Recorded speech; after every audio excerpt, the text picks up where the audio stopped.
Hello everyone and welcome to Mount Lebanon High School Stadium for tonight's WPIAL 6A Southeastern Conference matchup between the visiting Norwin Knights and your host, the Mount Lebanon Blue Devils. Hello everyone, Denny Postovka here. Pleasure to have you with us tonight. I'm here with my partner Brian Walters. Beautiful night here in Mount Lebanon. It's about 65 degrees here at kickoff.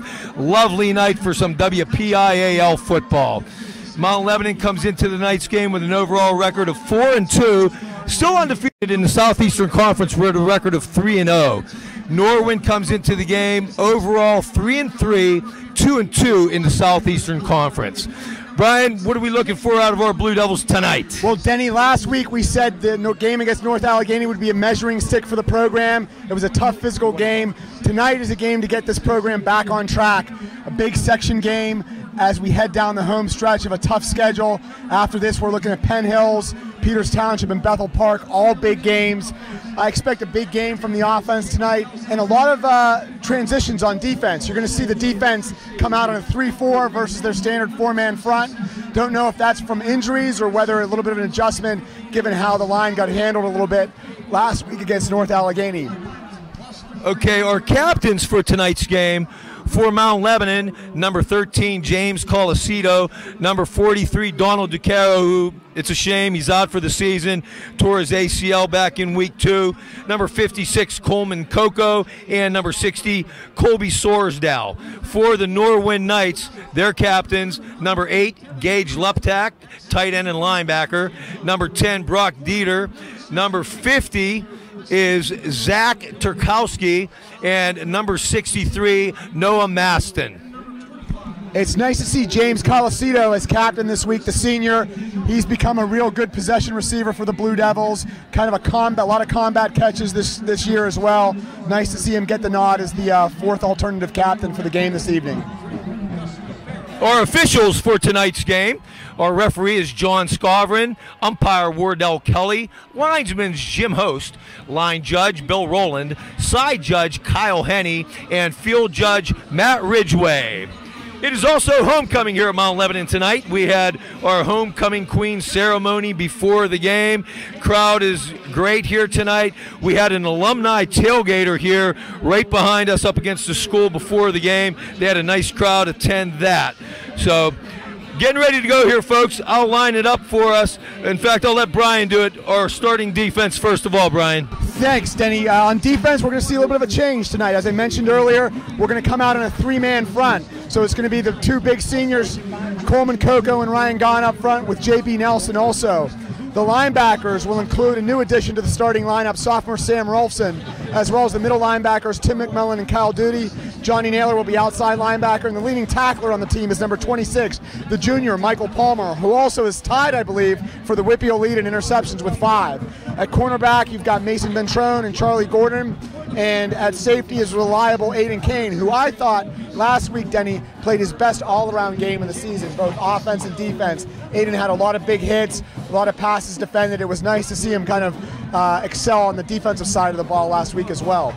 Had a real nice game against North Allegheny. His offensive numbers weren't gaudy like they have been in some weeks, but like you said, Brian, a very good defensive game as well. Why don't you line up our offense for us as well? Okay, again, we're looking at a few injuries up front. The center for this season has been Nathan Hughes. He's out in the concussion protocol, so moving to center is the senior Ryan Gahn, who's had a great season. The guards will be Michael Felino, the junior, and Nate Hoagland, the junior. At right tackle will be J.B. Nelson. At left tackle will be the always reliable Division I recruit Colby Sorsdale, who's had a great season. Starting at wide receivers are James Colasito, Aiden Kane, Lucas DeCaro, and Austin Graybow. And wow, it's been fun watching Lucas DeCaro come on strong these last couple weeks. 2 big one-handed catches last week. At quarterback will be the senior James Stalker. He's thrown for 880 yards, 7 touchdowns, and 4 interceptions. And at running back, starting will be Tony Lasota. I thought, again, last week was Tony's best game of the season. Really ran hard after contact, kept the legs driving. He's rushed for 461 yards, averaging 5.1 yards a carry. All right, we're ready to get underway here, folks. Mount Lebanon has won the toss and will receive. Norwin will kick it off. From our viewpoint, from right to left, Number 95, Carter Breen, will be kicking it off for Norwin. Back deep for the Blue Devils, number 2, Drew Vaughn, who is really Mr. Excitement. He's had some great returns here, along with Michael Palmer. And we are underway. It'll be Drew Vaughn around the 12-yard line. He's going to bring it to his right side, has a hole. Nice running room, brings it across the 35-yard line. Tackle is made by number 85, Brendan Gustafaro. Nice job by Drew Vaughn there. He saw his blocks, went right behind the butts of the tree blockers on the left and right side, was able to cut upfield and bring it all the way out to the 37-yard line of Mount Lebanon. First and 10, Mount Lebanon from the 37-yard line. James Stalker will lead us at quarterback. Tony Lasota gets to start at tailback. Aiden Kane wide right. We got Graybill in the slot, and we have Colicito wide left. It'll be handoff wide, running room for Lasota. He's going down the right sideline. Big run to start the game. Tony Lasota. Brought down finally by Javon Thrift, but not until a big gainer. Well, that time, Denny, the Blue Devils came out with the fullback, Ben Greenwood, behind the right guard. Ben cracked back on the left side, creating a big hole for Tony Lasota to run through. Nice job by Benny Greenwood, the junior fullback for the Blue Devils. 42-yard gain for Lasota. First and 10 from Norwin's 21. It'll be Lasota again. Picks his way around for one running room. Takes it to the right. He might get 4 or 5 on the play before Javon Thrift brings him down. Number 5, defensive back for Norwin, Javon Thrift, Division I recruit. He's only a junior, but has offers from Pitt, West Virginia, and some other big D1 schools already. I expect we'll be calling his name a lot tonight on the Norwin defense. Second and 5 at the 16, Lasota. He's going to be met at the line of scrimmage. I don't think he will get any yardage on that play as number 85, Brendan Gustafaro, came up and made the stop. Yeah, nice play by Gustafaro. Controlled the line of scrimmage there and hit Tony Lasota in the hole for no gain. We're looking at 3rd and 5, Denny, on a first drive for the Blue Devils, deep in Norwin territory. 2 wide right, 1 wide left. Motion. He'll give it to DeCaro in motion. He's going to try to turn it up over the left side. Very close to a first down.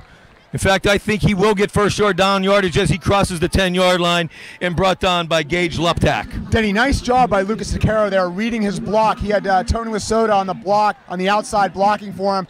Tony kicked the outside linebacker, cornerback to the outside, and Lucas cut it up. First and goal at the 8. Lasota up the middle. He'll get met right around the 5-yard line. Okay. We have Ben Greenwood in the game now. He was at an H-back on that play. Yeah, nice job by the Mount Lebanon Blue Devil offensive line, firing off the ball and creating some gaping holes across the Norwin Knights defensive front. Gain of 3, second and goal at 5. Stalker hands off to Lasota again. Fumbles! Ball in the end zone. It's loose. It looks like Norwin will pick it up. Oh, my. Mount Lebanon, after a strong opening drive, Tony Lasota fumbles right around the 1-yard line. It's going to be recovered by Norwin. John Pickett will come up with the fumble. Great drive by the Blue Devils there. It kept the ball on the ground the entire drive. Most of those yards picked up by Lasota running hard. Took a big hit in the hole, fumbled forward. It looked like for a second there that Tank Ferlino might fall on the ball for the Blue Devils, but the Knights were able to recover it and advance the ball to the half-yard line where they're looking at 99 yards away from pay dirt.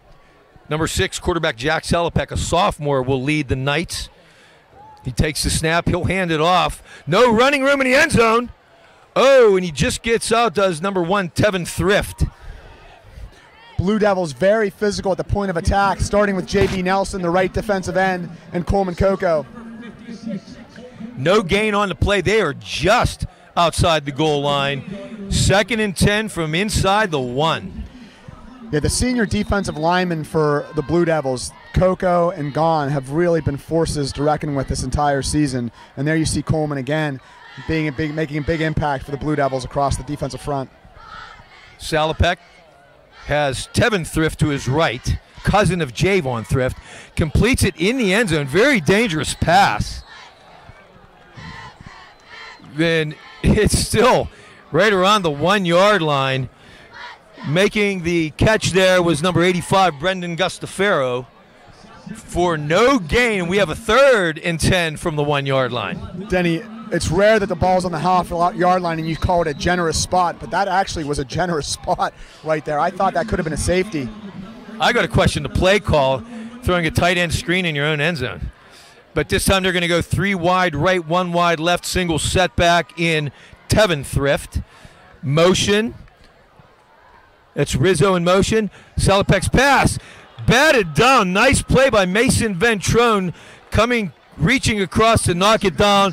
Pass was intended for William Kirsten. It's going to bring 4th and 10 up from their own 1-yard line. Yeah, they tried to slant there, Denny, on the sophomore, Mason Ventrone. Mason was in perfect position, got his hand extended and defended the ball nicely. Also, nice interior rush by the Blue Devil defensive line. Knights are in punt formation. Punter is all the way across the end line. Watch for the long snap here. Good snap. The kick is away. Aiden Kane's deep. He'll take it at his own 37-yard line. Has running room to the left. Turns the corner. He may go all the way. Oh, gets knocked out of bounds around the 2-yard line. Great return by Aiden Kane. Takes it all the way down to the 2, a 35-yard punt return, and Lebo will take over 1st and goal at the Norwin 2. Denny, there have been a few things more fun this fall than watching Aiden Kane with the ball in open field. There again, he catches the ball at midfield, starts off to his left, then you see that great acceleration that he's shown this whole season. Right on the verge of getting tackled, he busts through 2 tackles and takes it all the way to the 1-yard line. Great special teams play led by Aiden Kane, the senior. Johnny Naylor now in a tailback. He'll give it to Naylor, who takes it into the end zone for a Mount Lebanon touchdown. Johnny Naylor, senior running back. He splits time with Tony Lasota. Johnny with 296 yards rushing on the season. Busted in, and Mount Lebanon gets on the board first. Johnny is a full load. Very low center of gravity. Keeps those legs going the whole time. There you saw he was the lowest person on the field when he crashed through that end zone for the Blue Devil touchdown. Great way to start the game. Senior kicker Bart Barsick on to add the point after. Snap from Timmy Walters. Hold, James Stalker. The kick is up and good. We are 8:29 remaining in the first quarter. Mount Lebanon 7, Norwin nothing. Yeah, Denny, great start for our Blue Devils coming off that tough week against North Allegheny. We see the offensive and defensive lines for the Blue Devils asserting their physicality. Looked really strong. Nice play calling by Coach Melnick. Again, Denny, this may be the longest we've gone. 8 minutes and 29 seconds left in the first quarter, and the Blue Devils have had 2 series, not thrown the ball yet on offense. We usually like to wing it around, but going to the ground game tonight, and it's proven to be good thus far. When the Blue Devils return on defense, let's pay special attention to the ball hawk, number 26, Michael Palmer, who has 5 interceptions already this season.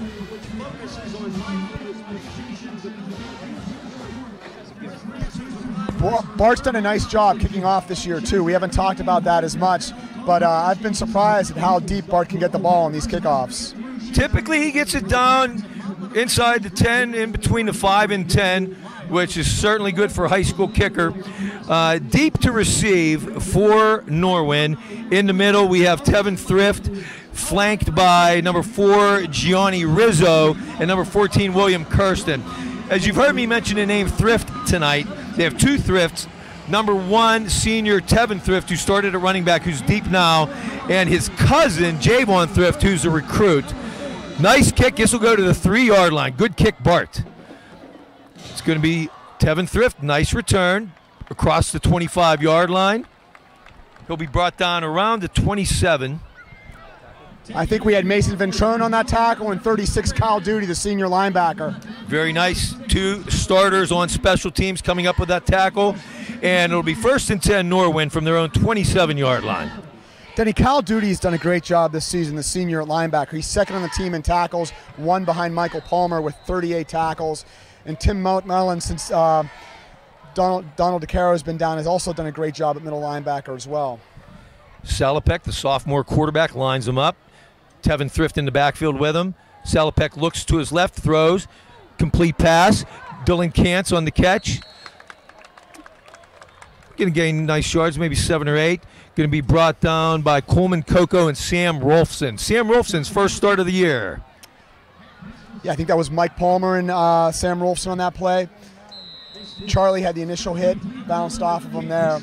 On that play, Denny, they blitzed the middle linebacker, Tim McMillan, brought 4 rushers. Again, a little different for the Blue Devils tonight. We're seeing them in a 3-man defensive front, walking the linebacker up occasionally. Little change up by defensive coordinator Eric Campbell. I'm told to look for McMullen blitzing a lot tonight. And handoff goes to the right side that time. Running back, Gianni Rizzo. Going to be brought down by Coco and Rolfson once again. Again, that's a name you're going to hear a lot tonight, Coleman Coco. He's had a dominating season, and boy, tough to run to Coleman's side if you're not double teaming him. He's done a great job of holding the perimeter all season long. Nice job at defensive end. Ball out to the 36-yard line where it's going to bring up a 3rd and 1 for the Knights. Blue Devils struggled last week, Denny, in short yard situations, preventing the other team from getting a first down. Let's see how we do this week. Well, wide receiver to the left, 2 wide right, but it's going to be handoff up the middle. And bouncing off a tackler is Zeke Hauser. Big gainer on the play, finally dragged down by Aiden Kane, but not until Hauser busted open for a big gainer for Norwin. Yeah, Denny, I think around the 48-yard line, they could have called number 2, the wide receiver for Norwin, on holding on Charlie Gordon. It looked like he had his shoulder pads, jersey, and arm all on the same play. 44-yard gain, takes it all the way to Mount Lebanon's 20-yard line, 1st and 10 Norwin. Blue Devils again sending multiple linebackers into the gaps, blitzing. That time it got to the second level, there were no linebackers there, able to break a long run on this Blue Devil defense. Hauser once again in the backfield in place of Thrift. He's going to bring Kirsten in motion. Salopek drops back. A good rush by Coleman Coco, and they're going to be holding on that play. It's complete in the end zone for a touchdown for Norwin, but this one's coming back, folks, as Coleman Coco is getting dragged down on his blitz of Salopek. Yeah, I mean, there again, that's somewhat of a mismatch. Big Coleman Coco coming in from defensive end. He needed really to tackle him on that play, and that was the only way he could prevent him from getting in. Clear holding penalty was fairly obvious, right in front of the referee. Nice job by Coleman. So that's going to bring it back 10 yards. It should spot the ball at the 30-yard line. No, the holding apparently happened. They're going to mark it back from the spot of the foul, which was a 30, so it's going to come all the way back to the 40, making this a 20-yard penalty. It'll bring up 1st down and 30. Wow, that is a big penalty. Obviously, it takes 6 points off the board, but also pushes them back an additional 20 yards. Quarterback Jack Salopek, over 1,000 yards passing on the season. Good for number 12 in the WPIAL as a sophomore. Here comes Coco hard, but he gets it away, complete pass to Hauser. Gets out of a jam, out of a crowd, gets positive yardage. He'll gain about 7 yards on the play, but Salopek did a nice job getting rid of that ball with Coleman Coco on the rush. Yeah, well played by the senior middle linebacker, Kyle Duty, who smelled the play out, came across and made it. Also scraping across was the outside linebacker, Johnny Naylor. Ball at the 33. It's going to be 2nd down and 23 now. Then it's funny looking out on that field and seeing J.B. Nelson. Hard to believe he's only a sophomore. He's really played more like a senior. Interesting to see what type of interest he'll get from Division I coaches, because he really isn't, his whole body hasn't really filled out yet either. Oh, no, he's going to put 20, 30, 40 more pounds on. Starting both ways tonight as well. Jack Salopek looking, has time. Now here comes the rush. Rolfson, he just gets it away before Rolfson drags him down. Complete pass to Rizzo, and he's going to be brought down by Naylor. And they're going to get back near the original line of scrimmage. Actually, they're going to mark it, at the 24-yard line, where it's going to bring up a 3rd and 14. Nice job by the Blue Devil defensive backfield there. Quarterback had all day to throw, could not find anybody open, ultimately had to check down. Great job in the end there by Sam Rolfson, bringing some pressure. Quarterback just barely got it off to his release man. Now it's a 3rd down and manageable for the Knights.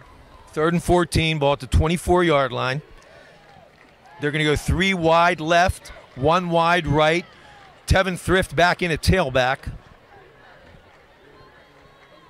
Salopek drops, has time, looks left, complete to Thrift out of the backfield. Good block there on Johnny Naylor, but coming up to make the play, we have Duty along with Johnny Naylor, and he may gain a yard at the most on maybe 2. Yeah, great discipline in the flat by the Mount Lebanon defenders there. The play, while the receiver was open, there was really no place for him to go. Everyone stayed in their lanes, well contained by the Mount Lebanon Blue Devil defense. So from between the hash to the out of bounds. Ball on the 21, 4th and 11. Kicker Carter Breen will come on and attempt a 38-yard field goal. Ball on the left hash. Ball's down. Kick is away. Low, wobbly kick. Doesn't even make it to the goal line. No good. Rolls through the end zone. And Mount Lebanon will take over 1st and 10. Then he could not tell and did not hear it. I'm not certain that kick was even blocked. I just don't think he hit it squarely, hit a line drive. No, just a low kick. Didn't get under it. And with 4 minutes and 4 seconds to go in the first quarter, it's our Mount Lebanon Blue Devils 7, Norwin Knights 0, as this Southern Conference showdown between the Knights and the Blue Devils continues. We got 2 wide right, Aiden Kane and Lucas DeCaro. Colicito wide left. And coming on late is the H-back Ben Greenwood. But we still have 15 on the play clock, so we're good. Lesota back in at tailback. DeCaro in motion. Handoff goes to Lesota. Nice run.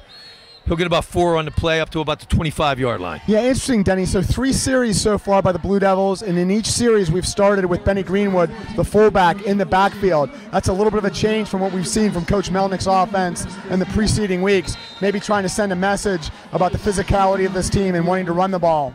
Luptak and Gustafaro on the stop for Norwin. Handoff once again goes to Lesota. Tough sledding this time. He'll get back to the line of scrimmage, and that'll be it. Yeah, nice penetration by the Knights defense there, all the way across the line. Nowhere for Lesota to run. Brings up a critical 3rd down and 5. Javon Thrift coming all the way up from his safety position in on the stop. We have 3rd and 5. We still have 2 wide outs to the left. Kane split to the right. Stalker, he's going to look left, quick hitter, incomplete. Intended for Lucas DeCaro, was out in front of him, and the Blue Devils are going to have to punt it away. 3 plays into the 3rd series of the game, and that was the first pass by Stalker. So Blue Devils showing a lot of patience in their play calling, sticking to the running game. James could not find Lucas open in the flat there. Ball goes incomplete. Blue Devil punt team comes out. I don't know. I don't see the Blue Devil punt team. We are going for it on 4th and 5 from our own 25-yard line. We have 4 wide receivers now. Graybell also in the game. We have a timeout, Norwin. Interesting call by Mike Melnick here. 4th and 5 from your own 25. Coach Melnick just went to Atlantic City, the Riverboat Gambler. He's looking to go for it. 4th and 5 deep in his own territory early in the first quarter. Interesting play call by Coach. You got to appreciate the confidence he has in his offense right here. Well, we have a minute. I'll give a few announcements here. Congratulations to our girls tennis team for finishing 3rd in the WPIAL and for qualifying for the PIAA Team Championships. Good luck, girls. Good luck also to our boys golf team as they begin their playoff run on Tuesday at Linden Hall Golf Course. Congratulations to our boys and girls cross-country teams defeating Trinity and Bethel Park this week in section play. The boys finished their section at 8-0, the girls at 7-1. Our boys cross-country team is now ranked number 3 in the state. Good job, boys cross-country. So we are going to go for it here on 4th down. We've got Graybell in the slot here with Kane wide right. DeCaro in the slot to the left with Colicito. Stalker in shotgun with Lesota above, and Stalker's going to do a pooch punt, and it's not going to go very far. He's going to get a hit, and not a good bounce. Graybell will down it. It looks like at our own 42-yard line, so that's going to go for a 17-yard punt. Denny, I'm wondering if that was out of respect for the number 5, Javon Thrift, and the concern about him as a punt returner, perhaps, and not wanting to set up in punt formation and allow him a chance to return it. Maybe, but James really didn't get much leg into that one. So with 2:58 remaining here, first quarter, Mount Lebanon up 7-0. Norwin will take over at the Mount Lebanon 42-yard line. Yeah, great opportunity for the Knights here, taking over at the 42-yard line of Mount Lebanon. They come out with 2 wide receivers, 2 backs, and a split wing. Salopek has 1 receiver wide left, 1 wide right. A wing back to the left, and we have flags before the snap. Expect that to be a legal procedure, Denny? I would think. As they're going to talk about it here. Offside Mount Lebanon. Can't say I saw who jumped. But that's going to bring it up 5 to the 37, where Norwin will have 1st down and 5. Well, Denny, last week might have been one of the most penalized high school football games I think I've ever watched. That was an amazing amount of flags thrown on the field. I've never been at a City League game, but that was one of the dirtiest WPIAL games I've ever seen. Salopek's going to hand it off to Tevin Thrift. Cuts it back nice. Going to be close to a first down. Sam Rolfson on the stop. Sam, that's his third tackle he's in on here, and we're not through the first quarter in his first start. Yeah, nice job by the sophomore, Sam Rolfson, reading the play and making a hard tackle. Also, very nice run by the Knights running back. Planted the ball on his foot, cut, and went. And the official is trying to set the ball, waiting for the side judge to give him a mark, and he's going to mark it about a yard shy of the first down where it's going to be 2nd and 1. Norwin sideline does not like something as they're yelling at the officials. They weren't happy with the spot. Head coach Dave Brzezinski is going to call another timeout, but only to go out and argue with the official. Well, we saw a lot of that last week, too, with Coach Walker out on the field. Reminded me of Jim Render, actually. He was screaming to start the play clock. I don't know why, because the play clock was at 25. To his benefit, it wasn't started yet, so not sure why all the confusion. Well, that was the first time we saw the Knights come out on that formation. They had the ball set to the left hash, and then all the way to the right hash, they had a bunch formation with 4 wide receivers set out to the right. Perhaps he was hoping to catch the Blue Devils before they could recover and set on defense, and were frustrated that the delay in setting the ball allowed the Mount Lebanon defense to recognize the formation and then reset. Well, Norwin's going to reset. They have Rizzo and Luptak wide to the right. Now they have Dylan Kantz wide to the left.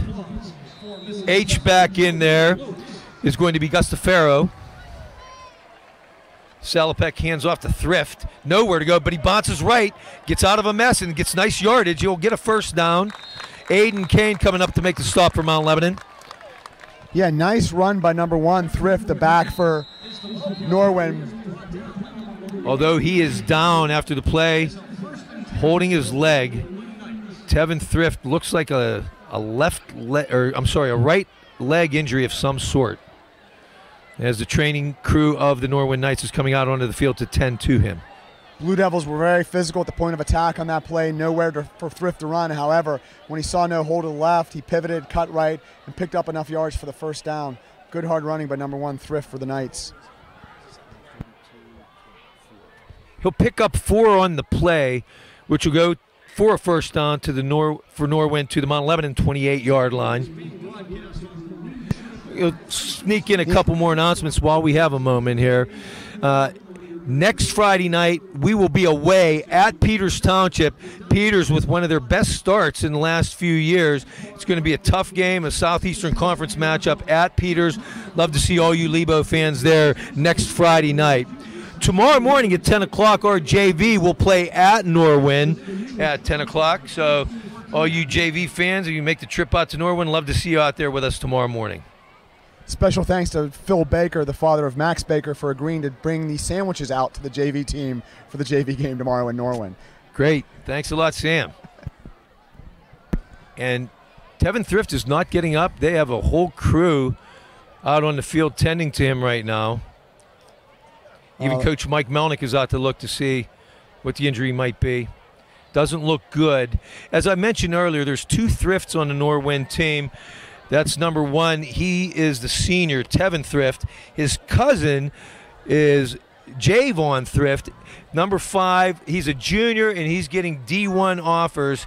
And look for him to do big things in a couple years. Well, a lot of nice football talent on that team, and let's hope Thrift, the running back, is okay and can make his way off the field on his own.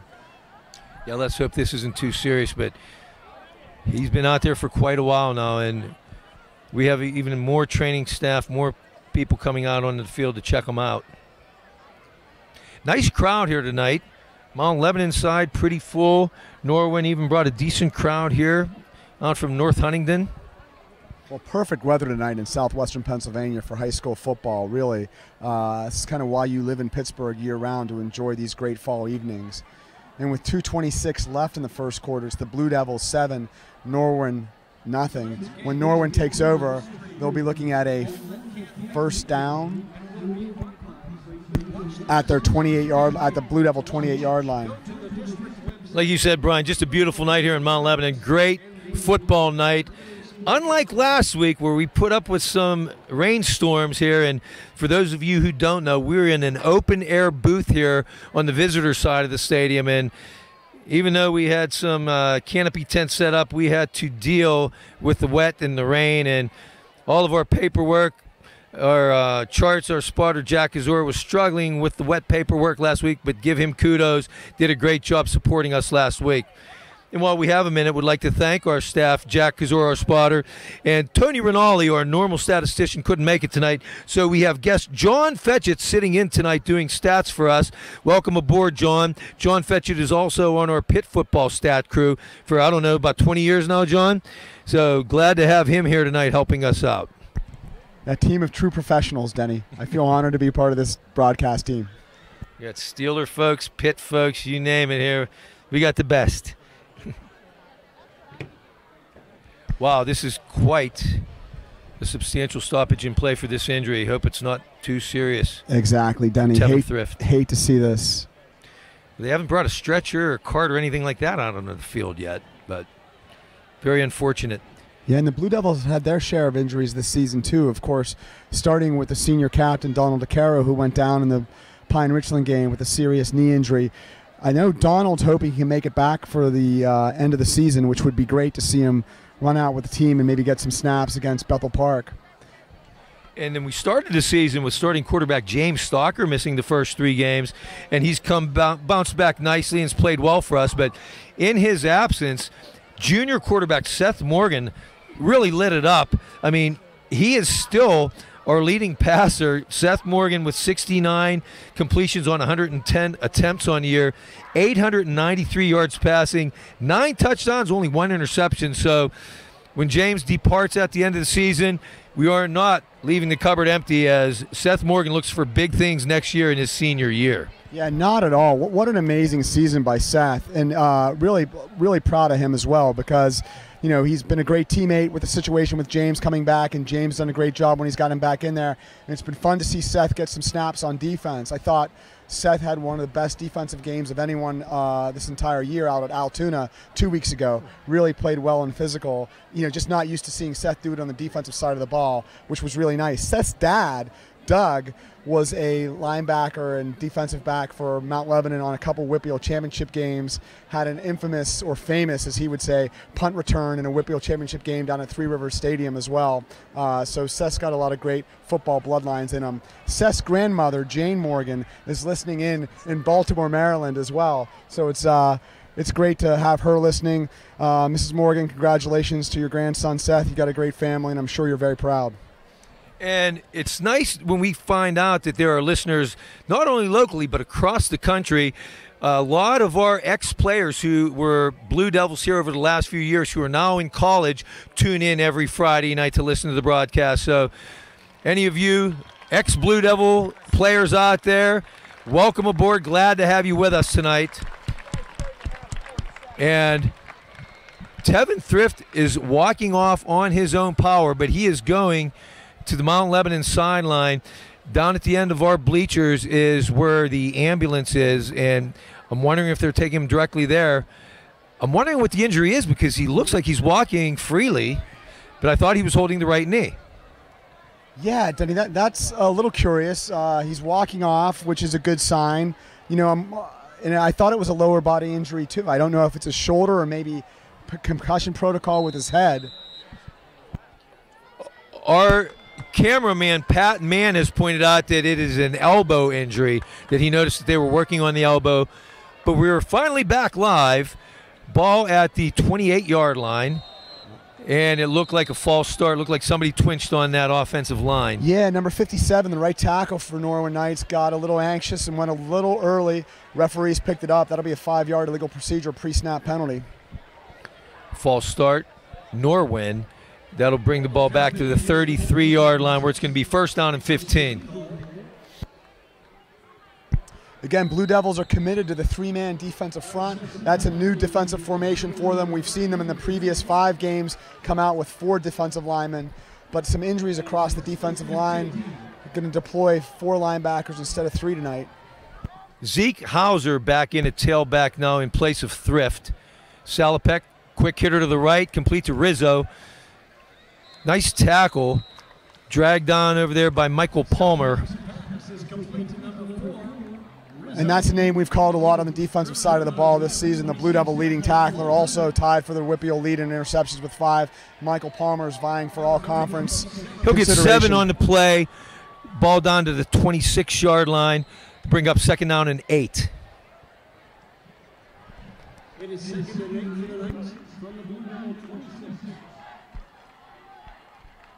Salopek in shotgun back there with Hauser.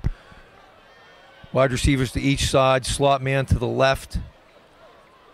Fakes the handoff to Hauser. Salopek throwing deep over the middle. Incomplete. Intended for William Kirsten. Aiden Kane back on the coverage. Ball was overthrown. Yeah, nice coverage by the Blue Devils, and Coach Campbell had the right defense dialed up there. Nowhere for the Knights to throw. Could not find the receiver hitting the seam between Aiden Kane and Michael Palmer. Third down 8. Ball at the 26-yard line. Then also good to see number 24, the senior Phil Johnson, back at cornerback. He was banged up and injured. He's back out there. He's had a really strong season for this Blue Devil defense as well. So he'll set up left where there are 3 wide receivers. Mason Ventrone, corner on the right side here. And it's going to be a shovel pass, complete, and that's going to be Kirsten taking it up the middle. He's going to be close. I think he does get a first down. Denny, really nice play by the Knights there. They had the receiver coming with full steam in motion, little shuffle pass, almost like a interior jet sweep. Picked up the first down. Well-designed play by the Knights. Kyle Duty on the stop for Mount Lebanon, but it'll be 1st and 10 Norwin from the Mount Lebanon 18-yard line, just inside, let's call it the 17. Again, Blue Devils staying with the 3-man front, 4 linebackers deployed. It looked like on the last formation they were in man with no safety help for Mason Ventrone, who was covering the wide receiver by himself on the outside. We will call it the 18. Salopek throws, complete. It's going to be Rizzo. Nice play.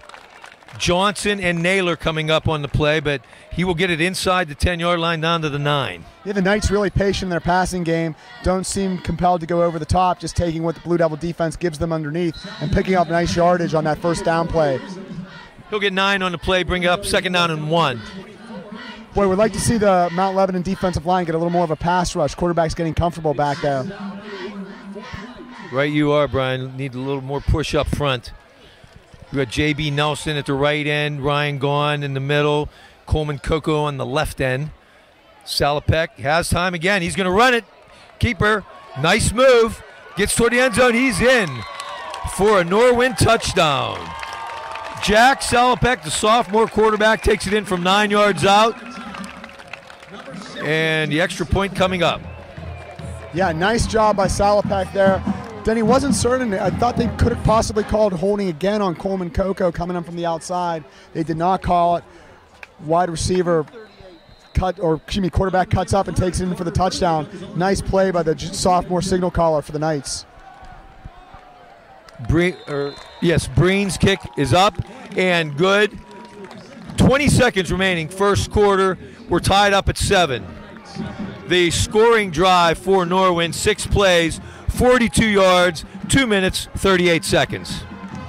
Yeah, nice job by the Knights play calling there. Very patient, taking what the Blue Devil defense gives them. On a little bit of a broken play, they're able to score a touchdown, get the game evener, and it's 7-7 in a Southern Conference showdown between the Knights and the Blue Devils. Blue Devils offense is clicking, but once again, we need the defense to tighten up. It's been a story in many a game. And Denny, with the amount of injuries the Blue Devils are facing this evening, we're going to see a lot of guys going 2 ways too. Now it's early in the game. Curious to see if they work any of those guys out and start rotating some guys in here. And Denny, you mentioned earlier on the opening kickoff, Chandru Vaughn back deep. He's an exciting player to watch, the sophomore. You know, there are some fast guys on this Mount Lebanon team, starting with Aiden Kane and Mason Ventrone. But Chandru Vaughn looks equally as fast and dangerous back there as the kick returner for the Blue Devils. Came out a couple weeks ago against Altoona with a long touchdown run, 65-yard run. Breen ready to kick it away to Vaughn and Palmer. It's going to be a squib kick. Going to be picked up. Oh, no, it's going to be fumbled by Vaughn. He's going to dive on it around the 25-yard line, where Mount Lebanon will maintain possession and take over 1st and 10. Hey, although a sophomore, Chandru Vaughn looked like a senior there. He knew what to do when that ball was on the ground, which is the most important thing on any special teams, recover the ball first. And he did that. Blue Devils take over with decent field position at the 25. Good smart play by Vaughn. Lesota back in at tailback. Greenwood in at an H-back, so we have 3 wide. Kane and DeCaro. DeCaro's going to come in motion. Colicito split to the left. Handoff, Lesota. Tough sledding, but he's going to grind for about 3. Pickett on the spot for the Knights. So, Denny, let's remember that play, because Lucas DeCaro went out into the flat and was wide open. No one covered him on that play. I wouldn't be surprised if the Blue Devils come back to that play, exact play later in the game. That'll do it for the first quarter. Our score, Mount Lebanon 7, Norwin 7. Yeah, we're off to a good start. Really well-played football game by both teams so far. Solid tackling, nice play calling by both coaches. Head into the second quarter, tied 7-7. We're going to take a moment here to thank some of our sponsors. These are our blue level sponsors, our top level. These companies and individuals have donated $500 or more to the Mount Lebanon football program and the Blue Devil Club. We'd like to thank Climatech, Henderson Brothers, Pennsylvania Macaroni, Direct Finance, UGI Energy Services, Litigation Solutions, Johnstone Supply, Comfort Supply, Gene Manzetti, MD, Cafe I.O. Deli, and the Mount Lebanon Blue Devil football coaching staff.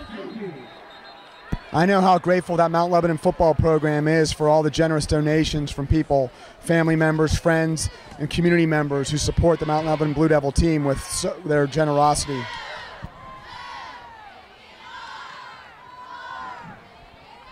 So we're going to line it up to start the second quarter here. Ball on the 28-yard line, where it's going to be 2nd down and 7 for Lebo. Aiden Kane split far out, and you're looking at safety help with the cornerback, where it's Aiden Kane's side of the field. Quick hitter, DeCaro. Looks like he will get enough for a 1st down. Knocked out of bounds by Zeke Hauser. Yeah, nice throw by James Stalker to the junior Lucas DeCaro, who's really come on strong the last couple weeks, shown his athleticism and his great hands as well. Nice catch there, and 1st down for our Blue Devils. Ball out to the 37-yard line, 1st and 10. Stalker will fake the handoff, roll right. Going to get some pressure, but he's going to loft one over the middle. Caught by DeCaro. Dangerous pass, but came up with it. Lucas DeCaro, and it's going to be enough for another 1st down. Yeah, ball at midfield. Lucas high-pointed the ball there. Great job. Again, seeing a little bit of his athleticism coming across the middle. Had to be concerned about a big hit. Took the lick and caught the ball, too. Nice job, Lucas. 1st and 10 at the 50. He's going to bring Lucas in motion this time. Stalker, he's going to throw. Right sideline, has a man. DeCaro, complete. Nice throw, nice catch. Knocked out of bounds at the 33-yard line. 17-yard gain. Yeah, great touch pass by James Stalker, the senior. Looked real comfortable back there. Had to drop it in over the cornerback and underneath the safety. Nice job by James, the senior, hooking up with Lucas DeCaro, the junior receiver. Kirsten for the Knights knocked him out of bounds. Oh, fumble, low snap. James Stalker did a nice job jumping on it. Not quite sure what happened, but it rolled back to him. And we're going to lose, looks like 2 yards on the play. Yeah, let's remember this Blue Devil offense likes to go shotgun a lot, snap the ball not directly to the center sometimes, and we've got a new center in because Nathan Hughes is in the concussion protocol. DeCaro in the slot to the left this time. Colicito wide left. Lesota has a little bit of running room. Get about 4 on the play. Stop made by inside linebacker Gage Luptak. Yeah, I love how hard Tony Lesota runs. Again, legs moving, shoulders square. Just brings a lot of force to the point of impact. Nice job, Tony. 3rd and 8 from the 31. Lebo is 1 for 3 on third downs tonight. Stalker's going to deploy 3 wideouts to the left, 1 wide right in Kane. Going to be a throw to Graybill. Nice run, gets a first down. Nice play, knocked out of bounds by Hauser, but not until Mount Lebanon converts another first down. Yeah, that's Austin Graybill's 14th catch of the season. He's also turned into a combat catch type receiver. The senior really picking it up recently in a few weeks. Nice catch by Austin. 15-yard gain down to the 16. Norwin's going to call timeout. Is this their third and final timeout of the first half? Denny, it is. They do not have any more timeouts left after exhausting that one. Wow. Not sure why there. Really not sure why they called the last one, to be honest with you, but they are out for the first half. And Mount Lebanon is down to the 16-yard line where we'll have it first and 10.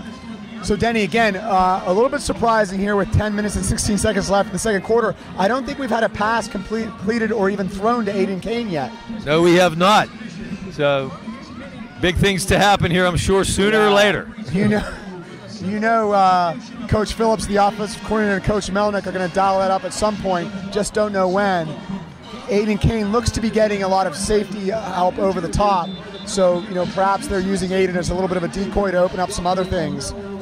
Aiden Kane with 1,119 yards receiving on the year. That is good for number 2 in the nation. Number 2 in the nation. Also averaging 18.3 yards a catch. So when you have 61 catches and you're averaging 18.3, you're getting some good yardage and going deep. Denny, that's a high school career for most wide receivers, let alone halfway through a season. The second leading receiver in the WPIAL has in the 600 range. Johnny Naylor up the middle, good hard run. He's going to be down close to first down yardage. Gage Luptak comes up to make the stop for Norwin. Boy, nice job by the Blue Devils offensive line there. We haven't said his name much this season, but Nate Hoagland, the junior, opened up a gaping hole on the right side of the offensive line, and big Johnny Naylor keeping his shoulders squared rambles. 2nd and 1 at 7. Naylor again. Going to get hit, but grinds for additional yardage. He's going to cross the 5. Enough for a first down. Good hard run by Johnny Naylor. As I like to remind people, James Stalker, Seth Morgan, Tony Lasota, and Johnny Naylor all on the same youth football team in Mount Lebanon. Unbelievable. Drafted by Chip D'Alessandro. Imagine that. Naylor once again busts it up the middle. Down to around the 1-yard line. Yeah, again, nice hard running by the senior Johnny Naylor, keeping his shoulders square, legs going, brings it down all the way to the 2-yard line where the Blue Devils are facing a second down with the score tied 7-7 and 9:21 left. Pickett and Thrift on the tackle there. Handoff again to Naylor. Drives up the middle, but boy, Hauser's going to hit him, drag him back. Ball loose! Or are they going to call him down? They're going to call the whistle. They called the whistle. Wow, we cannot have another fumble inside the 5-yard line. First drive, if you folks were not tuned in yet, we fumbled at the Norwin 1 and gave the ball up. 3rd down, ball at the 1-yard line.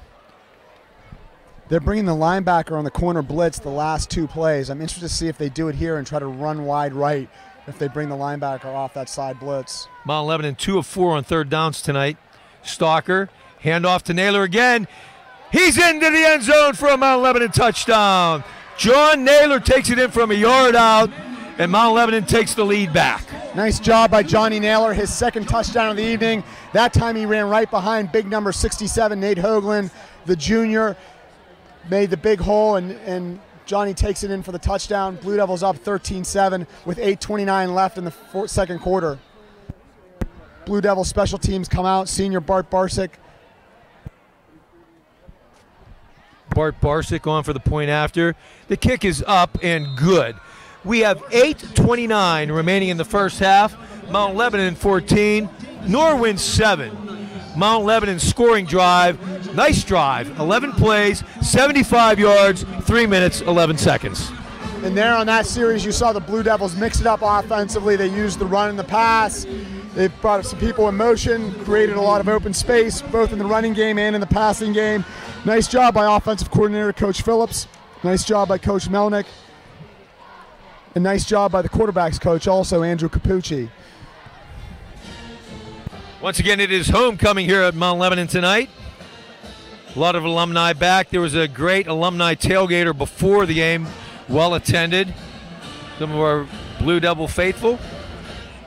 And Denny, it's also black and gold night for the Mount Lebanon student section. So everyone's wearing black and gold in that student section. For our Pittsburgh teams? For our Pittsburgh teams, yeah. All right. Well, as we told you earlier, Tevin Thrift has left the game, an apparent elbow injury. Deep for the Knights is going to be 14, William Kirsten.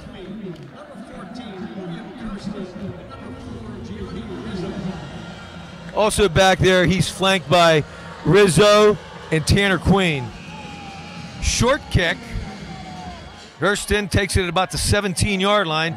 He has running room around the left, turns the corner, flags down though, and he's going to be finally dragged down by number 27, Spencer Curran, but flags on the play. Let's see if we have holding on the return team. Yeah, they're going to get a holding. Michael Palmer was actually tackled on the play. Number 26, the junior, leading tackler on defense for the Blue Devils, was holding perimeter on the edge and literally got tackled and taken to the ground by the Norwin Knights.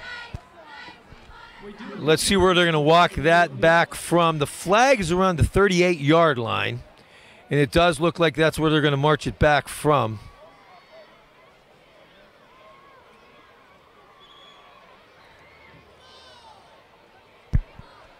And they're going to spot this at the 28, where Norwin will take over 1st and 10. As the Blue Devil defense comes out for this, I think, 5th series of the game, some substitutions we're seeing. Michael Ferlino, tank, number 71, is in at nose tackle. With the seniors, Ryan Gahn and Coleman Coca anchoring the ends.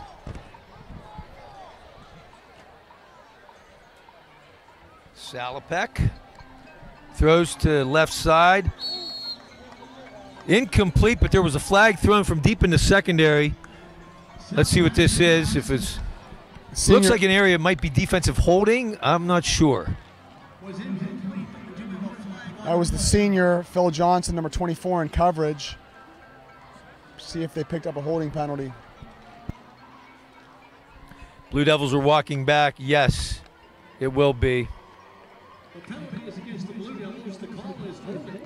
So it was defensive holding.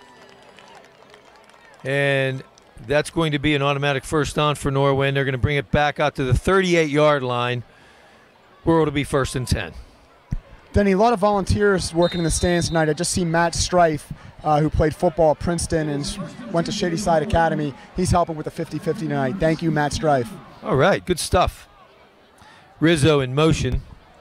Salopek throws over the middle. Incomplete. Oh, intended for William Kirsten. Michael Palmer came up hard. I'll tell you what, if he'd have caught that ball, he'd have been laid out. Yeah, I think that's actually why he didn't catch the ball. I think he heard Michael Palmer's footsteps and got a little bit of alligator arms there. 2nd down and 10. What happened? Why did they move the sticks, and why is it? Why did the sticks? No, the holding penalty brought it out to the 38. The sticks are now. That's correct. It's 2nd down and 10. I'm sorry. Okay, gotcha. Yeah. Sorry about that. 3 wide right, 1 wide left. Hauser at running back. Salopek, he's going to throw complete to Hauser.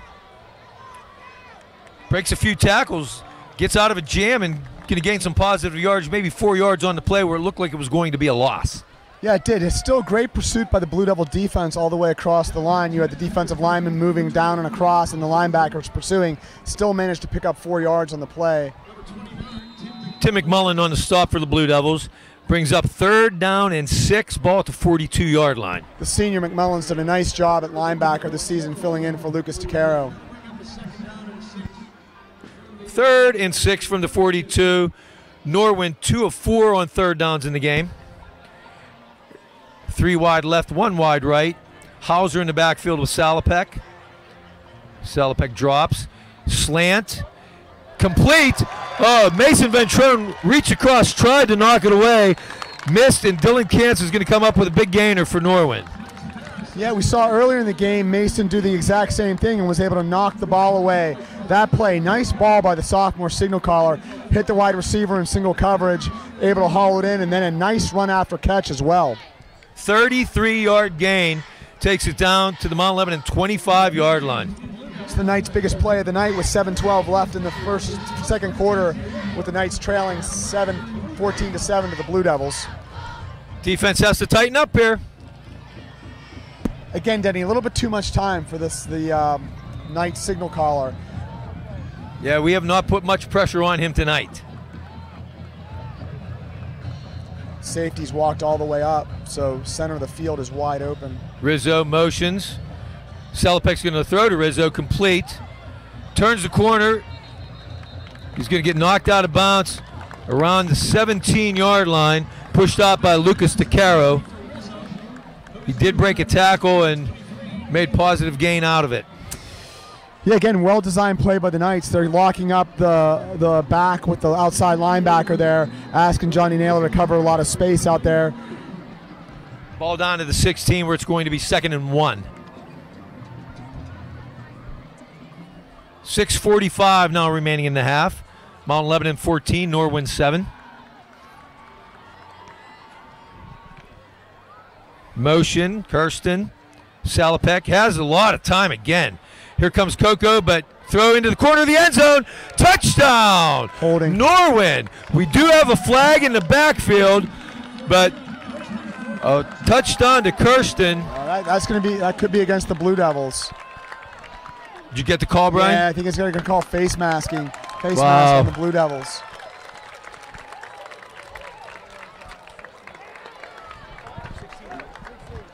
So, play will stand. It'll be a 16-yard touchdown pass from Jack Salopek to William Kirsten.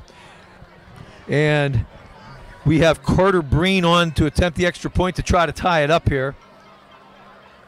Wow, just too much time, Denny, on that play. He has all day to throw back there. No one in his face, rolled out, could survey the whole field, find the wide receiver open in the back of the end zone. D-backs can only cover for so long. We put on some pressure in the first series, but since then, our defensive line has not had much penetration. They've had their way back there, their offensive line. The kick is up, and it is no good. Wide left. So Mount Lebanon dodges a bullet and remains in the lead with 6:28 remaining here in the first half. Mount Lebanon 14, Norwin 13. The Norwin scoring drive was 6 plays, 72 yards, 2 minutes and 1 second. Wow, that is too easy in 2 minutes and 1 second to move 72 yards. And keep in mind, Thrift, the running back, is out for the Heights. So we have not seen the Knights go much to the ground. They've now gone really strictly passing and have been able to rip some big plays on that Blue Devil defense.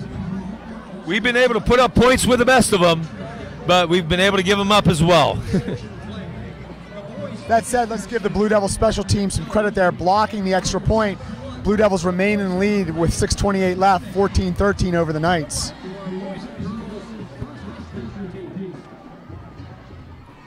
Well, we got to bounce right back here and put some points on the board. 6:28 remaining in the half. Plenty of time to put together a nice drive here. The deep men once again will be Drew Vaughn, Michael Palmer, as Breen's going to line up to kick it off. Oh, there was the penalty on the touchdown play is going to be assessed on the kickoff. So they're going to mark it 15 yards to the Mount Lebanon 45-yard line. That's where Breen will tee it up at. I'll tell you, as you know, I was a place kicker in college, and anytime we got this penalty, we tried an onside kick. Our coach Chuck Clausing, one of the great coaches, always thought, hey, if we don't convert here, we're still giving them the ball around the 30, 35-yard line. So let's see what Norwin does here. Well, Chuck Clausing is one of the great names of Southwestern Pennsylvania football, legendary coach. Until Clairton put their 63-game winning streak together 2 years ago, Chuck Clausing had the all-time winning streak in WPIAL football when he coached at Braddock. 1955, won 56 games in a row, and that thing stood for 50 years until Clairton beat it 2 years ago. Wow, I did not know that. That is very interesting. I wonder what classification Braddock was at that point in time.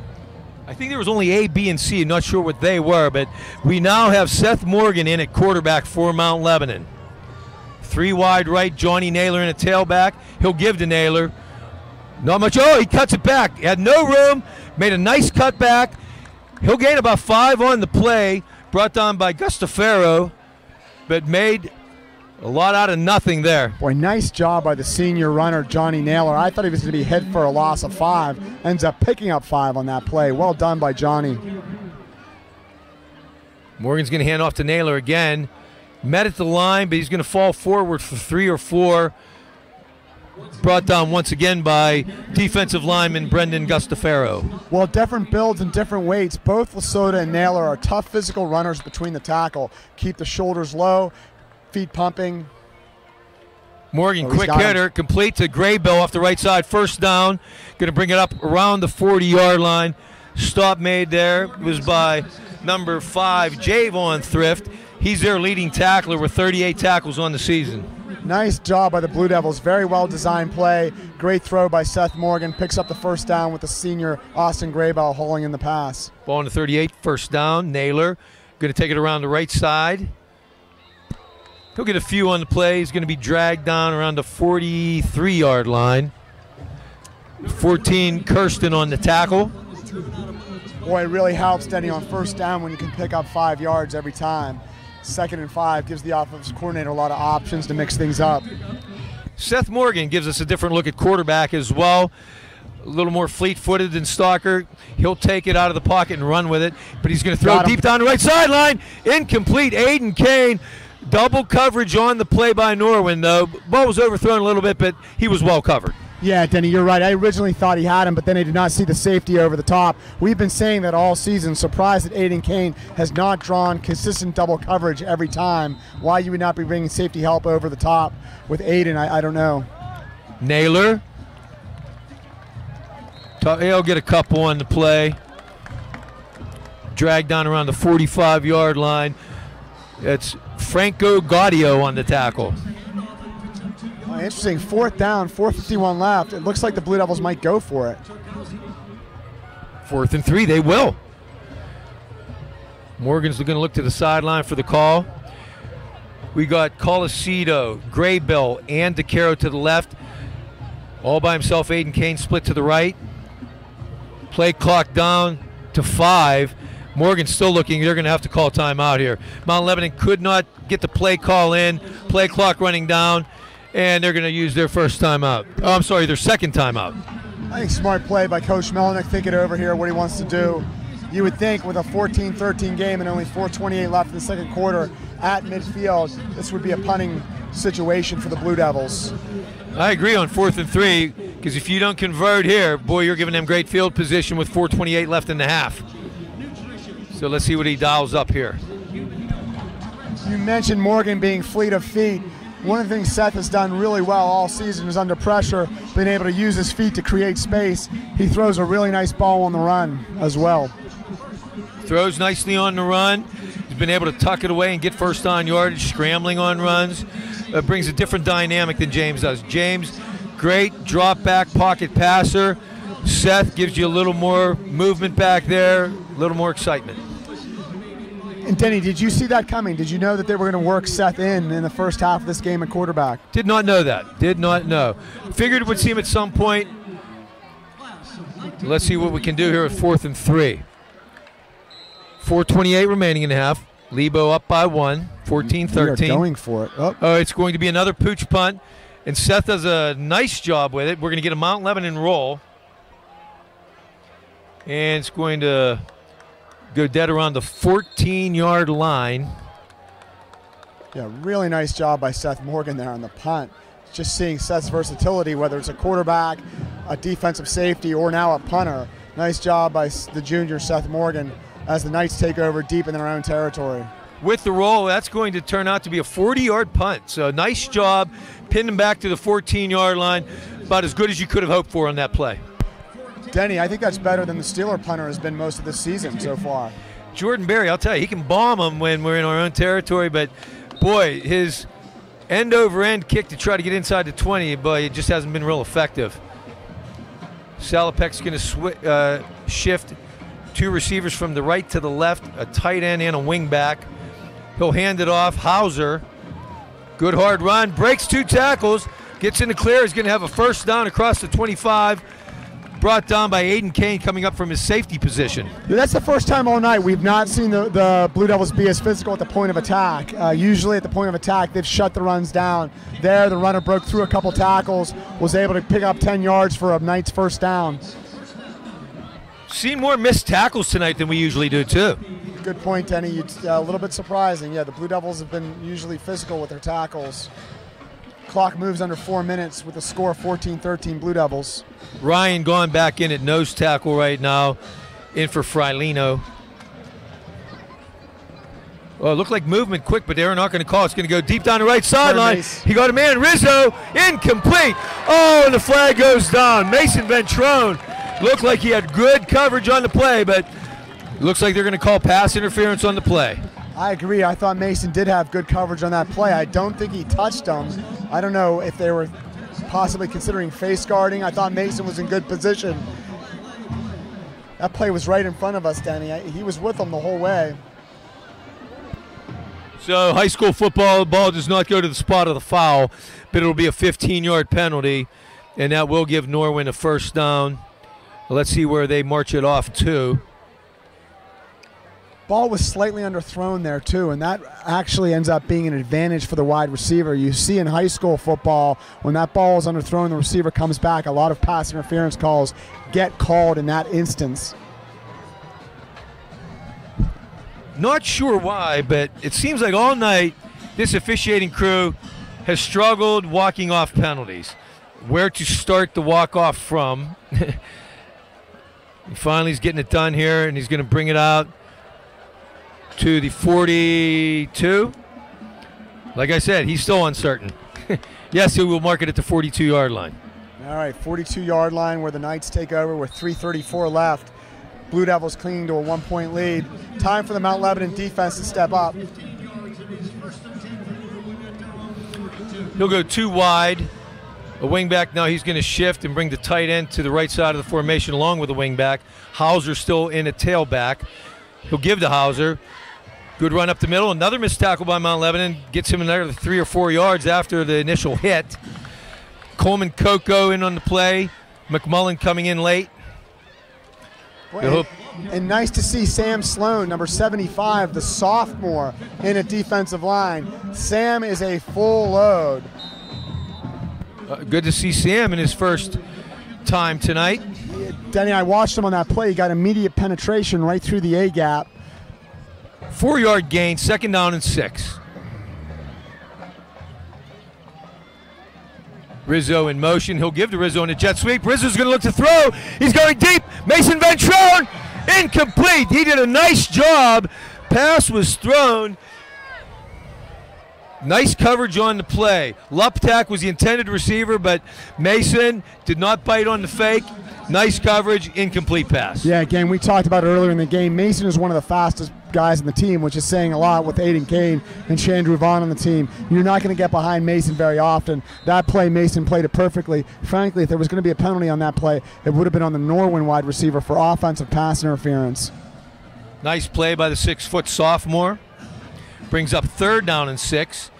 Ball at the 46-yard line.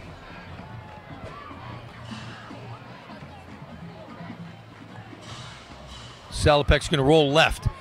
He has pursuit. Here comes Gone. Doesn't quite get there. Aiden Kane. Is it intercepted? Oh, it is, Denny. It is. Yes. For certain. Overthrown. Aiden Kane comes up, makes a diving catch. Interception, Mount Lebanon. We talked about it at the beginning of the broadcast. We thought Aiden Kane's perhaps best all-around game might have been last week with how well he did on defense. There again, you're seeing his ball-hawking defensive skills. Great athletic play by Aiden Kane, making the interception, scooping it right off the ground before it hit as the Blue Devils take over with 2:43 left in the second quarter and a 1-point lead. Ball in the 41. Stalker back in at quarterback. 3 wide left. Stalker looks left. Complete. DeCaro. Going to get knocked out of bounds by number 2, Zach Begg. Short gain on the play. Stops the clock with 2:28 left in the half. Ball at the 43. Yeah, Denny, clock should have stopped there. I don't know why it's still running. I don't either. Clearly out of bounds. Home clock keeper, too. Kit Wenzel. Blitz. Stalker was looking deep. Oh, boy, he's going to be dragged down. Big sack on the play. Franco Gaudio drags him down from behind. It's going to be a loss on the play. Yeah, again, I think that's the first sack of the night for the Knights. Came from the right side. Relentless pressure from number 58, the down lineman, who was able to get pressure. All the way back to the 36-yard line. Brings up 3rd down and 15. Stalker pressured. Oh, they let the set pressure up. That come is by. set up well. Complete screen. Lasota. Nice run with it. Close to a 1st down. Let's see where they spot it. Nice play. Screen to Lasota. Nice hard run out of the backfield. And they will move the chains. 1st and 10, Mount Lebanon. 1:36 remaining in the half. Nice job by offensive coordinator Casey Phillips, sensing the pressure coming from that Norwin Knights defensive front and linebackers. Was able to get the screen pass set up perfectly by the Blue Devils, and a Blue Devil 1st down. Empty set, 5 wide. Stalker looks right. Complete. That goes to number 15. That's Sam Lasota, younger brother of Tony, the running back. Javon Thrift knocks him out of bounds. That'll be another Blue Devil 1st down, Denny. Bring it down to the Norwin 36-yard line. 1:22 remaining. Stop the clock. Lebo lines up quickly. Norwin trying to get situated. Stalker looks. He's looking for DeCaro going deep. Got him. He got incomplete. Looked like the ball was there, Brian. Lucas DeCaro had to step on him through the hands. Yeah, right about the 10-yard line. Lucas might have looked up. Could have got lost in the lights, Denny. Not certain what happened there. Yeah, it looked like he pulled his arms in. I mean, there was no defender coming up to hit him, but falls incomplete. 2nd and 10, 1:17 left in the half. Ball on the 36-yard line. Nice ball by James Stalker on that play. Really first time we've seen him go deep, and looked like he had Lucas there. See if we can hook up on that play a little bit later. 5 wide. Stalker going to throw left. Complete to DeCaro. 1st down. He'll get dragged out of bounds. He should get, oh no. They are going to keep the clock running. It will stop to move the chains, but the official is calling stopped on forward progress. So even though he was dragged out of bounds, they're going to start the clock. No, it looks like Mount Lebanon is going to call their final timeout. Yeah, nice job by Lucas DeCaro coming back for the ball. Really reliable hands there. Pulled it in. Nice 1st down for the Blue Devils. So we're looking at 1st down from the 24-yard line with 1:09 left, and the Blue Devils with a 1-point lead over the Knights.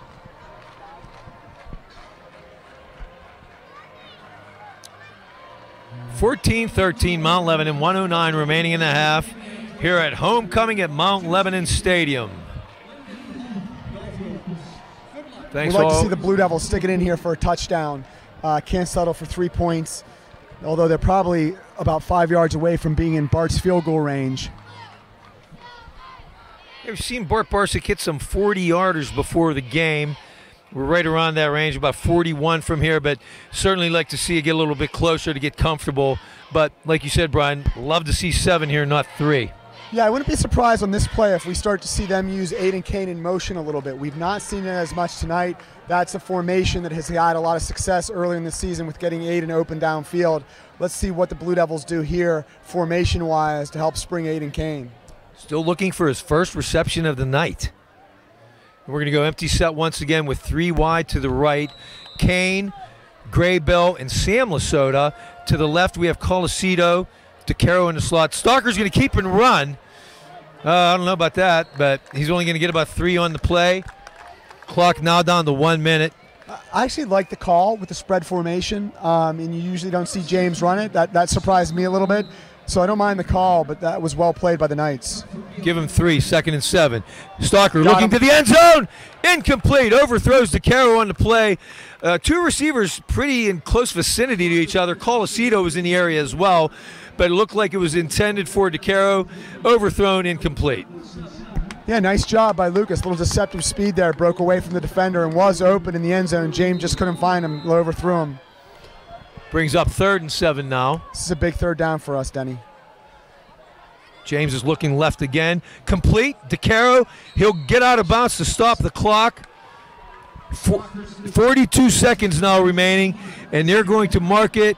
It looks like at the 10-yard line, where it'll be I believe first and goal. Yeah, nice job of James of recognizing the open receiver, and nice catch by Lucas going below his knees to catch that ball for the Lebo first down. Stalker looks corner of the end zone. Aiden Kane, touchdown! Aiden Kane, his first reception of the night, and it will go 10 yards for a Mount Lebanon touchdown. Oh, we have a flag after the play, and I think this may be a celebration penalty. Oh, boy. Denny, how many times are we going to say it? Aiden Kane locked up on the outside in one-on-one coverage. You've got to bring safety help over to the leading receiver in the state. Aiden Kane will torch you. And there again, you're seeing his athleticism. Great ball thrown by James Stalker in the corner of the end zone. Aiden Kane picks it up for the Blue Devil touchdown. And he goes over the D1 recruit, junior safety Javon Thrift was right there. But once again, this isn't the first time this year Aiden Kane has gone up against a D1 recruit and made the touchdown catch. Yeah, I mean, you see spectacular play after spectacular play by Aiden Kane, and now it doesn't surprise you at all. You kind of expect it week in, week out. So it is an unsportsmanlike conduct penalty on Mount Lebanon, and there was a lot of celebration going on after the play. That has to be what it is. So rather than the 3-yard line, 15-yard penalty, they're going to spot it at the 18. So Bart Barsick will be attempting, in essence, a 35-yard extra point attempt. Yeah, this is right on the perimeter of Bart's range. Need this since they missed their extra point. Kick is away. Looks nice. Right down the middle. Bart Barsick adds the point from NFL extra point distance with 36 seconds remaining in the first half.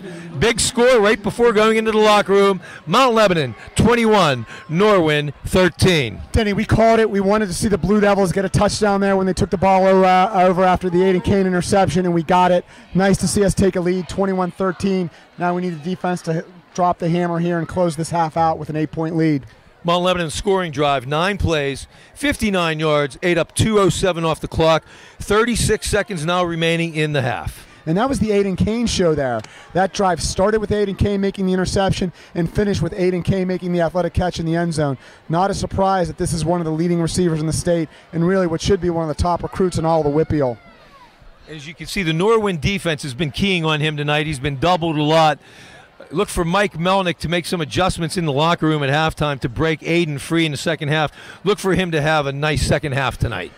One thing I will say about this first half, the Knights have answered every time the bell has rung. They've come back and scored on the Blue Devils, keeping this game close. There's only 36 seconds left in this half, but let's see what this Knights offense does when they take the ball over. Let's see. I'm thinking we might have a squib kick here with 36 seconds left, but we'll see. We have Rizzo deep middle for Norwin.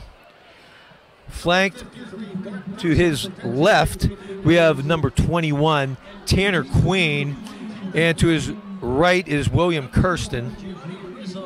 And here comes Barsick's approach. He will kick it away. High, nice kick, taken at the 8-yard line. This will be Rizzo.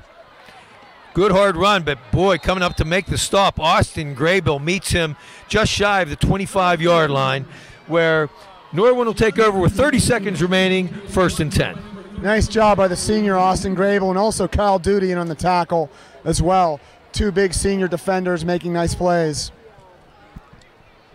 So Norwin has 30 seconds here. They will receive to start the second half. But let's see if they try to get anything done here. And they're coming into a tight formation. I'm wondering if they're going to take a knee here and take it into the locker room. Yes, they will. So that's going to do it for the first half. And I got to tell you, Brian, in these 3-hour Lebo games we've been accustomed to, 8:45 right now. This might be our quickest first half of the season. Wow, you're right, Denny. Well, it started out with the Blue Devils committing much more to the run game than we've seen in previous games with Tony Lasota and Johnny Naylor, and it's kind of continued through the second quarter. Nice half by both teams. As we said, Norwin not quitting, answered the bell every single time, and we're in for a dogfight. Okay, that's it for our first half. The Mount Lebanon Blue Devils 21, the Norwin Knights 13. Folks, Brian and I are going to step aside for a while here and let you folks enjoy first the Norwin Marching Band, followed by the Mount Lebanon High School Marching Band here on homecoming night.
Yeah, exactly.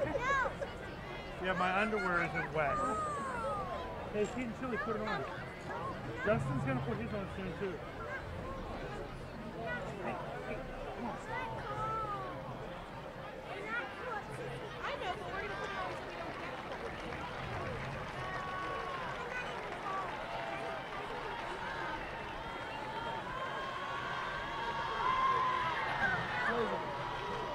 Come on, sweetheart, put your clothes on.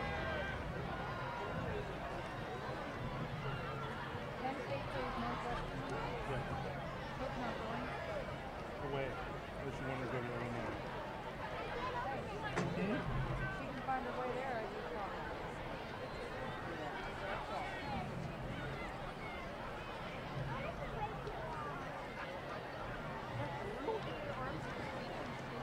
There's a lot of downtime in their show.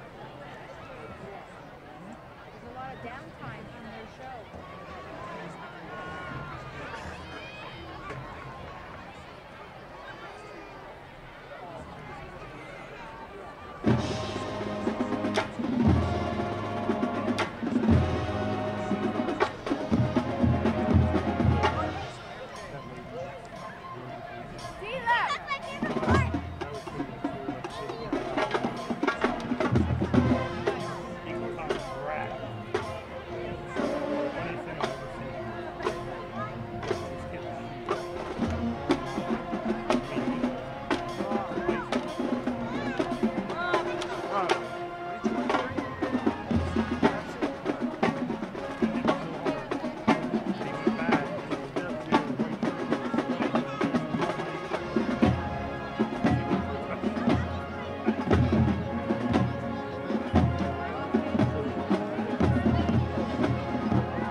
Ladies and gentlemen, we present the HSStream 2018 Mount Lebanon Blue, Dennis Martinez.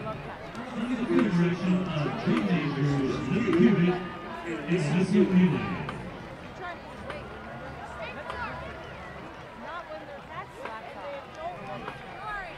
This year, the Blue Devils will perform music from the extremely popular Cirque du Soleil. This theatrical company revolutionized the circus with shows like Pound and La Nuba. Tonight, you will hear Distorted, Flight, Alone, and our conclusion Pursuit. We hope you enjoy our production of Cirque.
like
is WCC.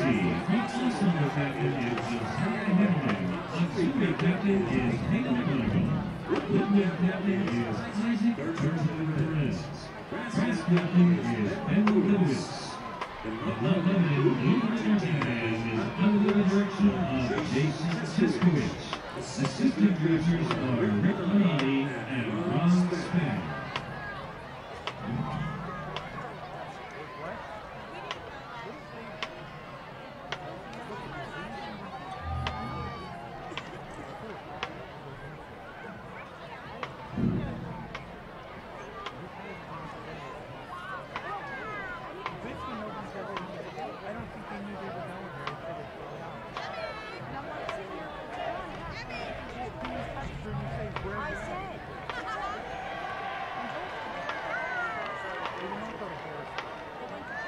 That's a big difference in parents.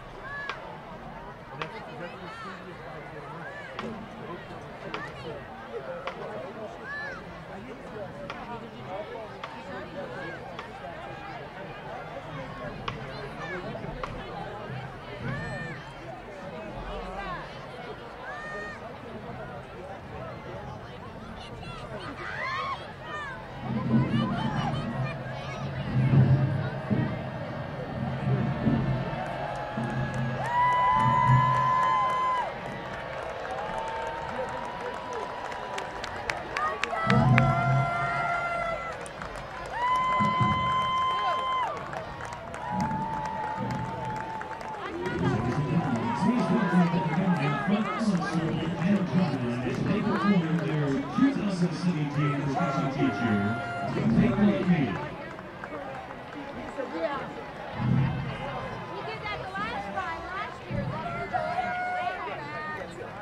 Ladies and gentlemen, we're back live here at Mount Lebanon High School Stadium with our halftime score.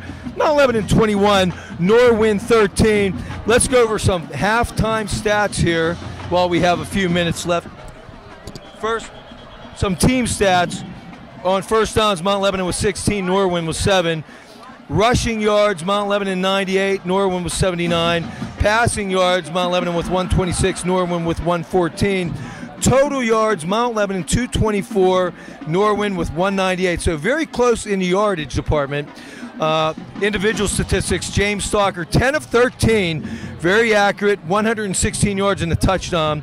Our leading rusher is Tony Lasota, 9 carries, 62 yards.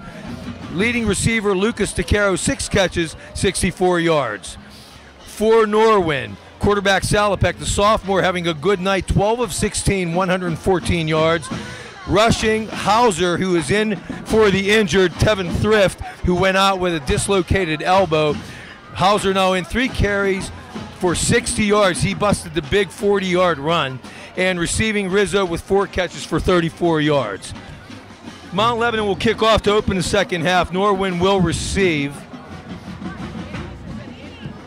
And like I said, we love when we hear from our listeners and viewers out there around the country, as well as our alumni who are off at college and view and a lot of times listen to our game. But here tonight at homecoming, we have some alumni back visiting. We had a great alumni tailgater before the game started.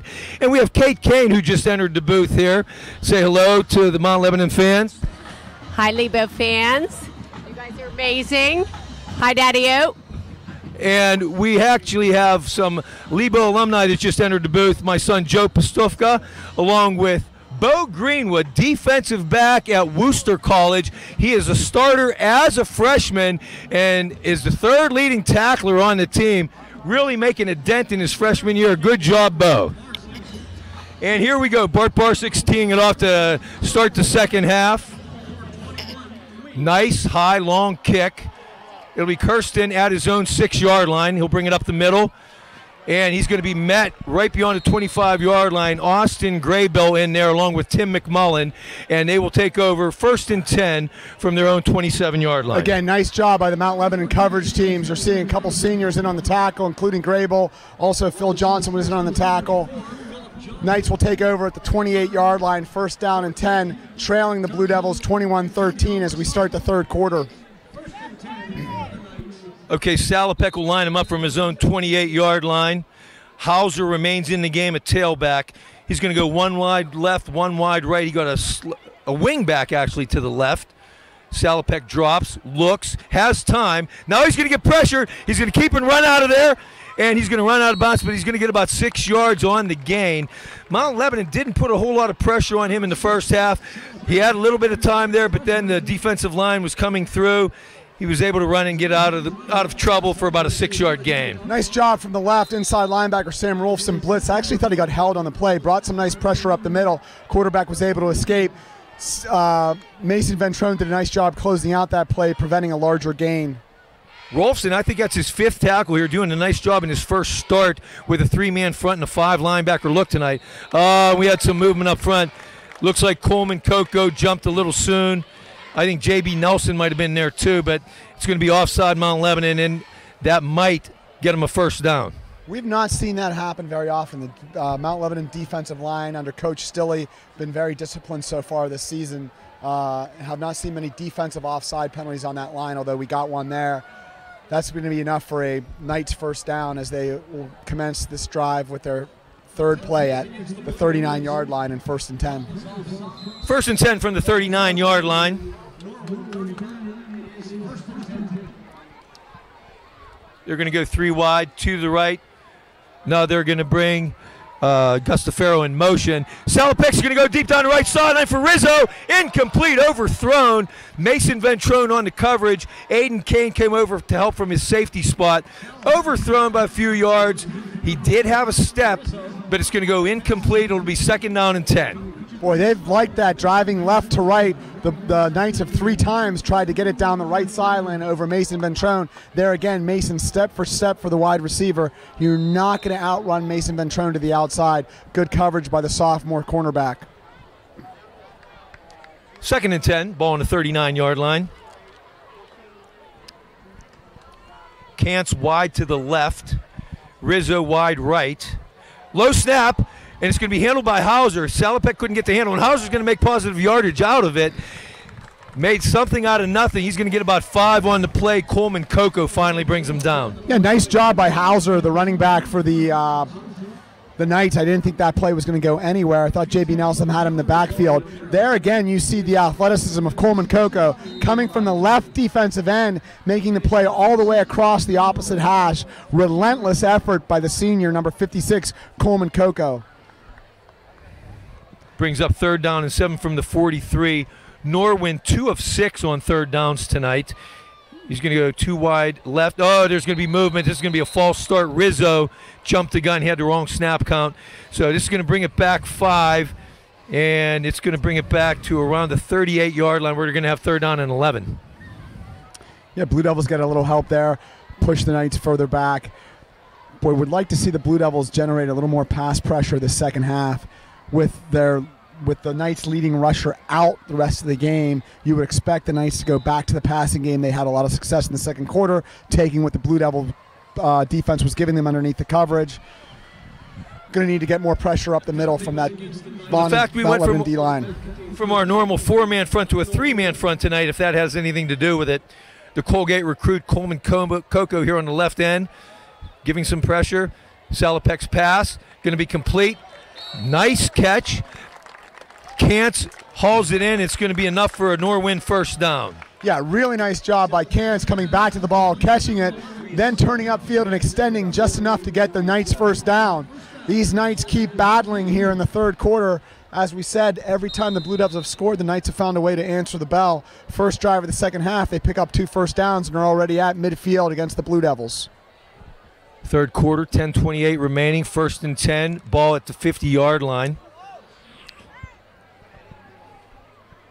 Cants wide left again, Rizzo wide to the right. Handoff's going to go to Hauser. He's going to be met immediately at the line of scrimmage.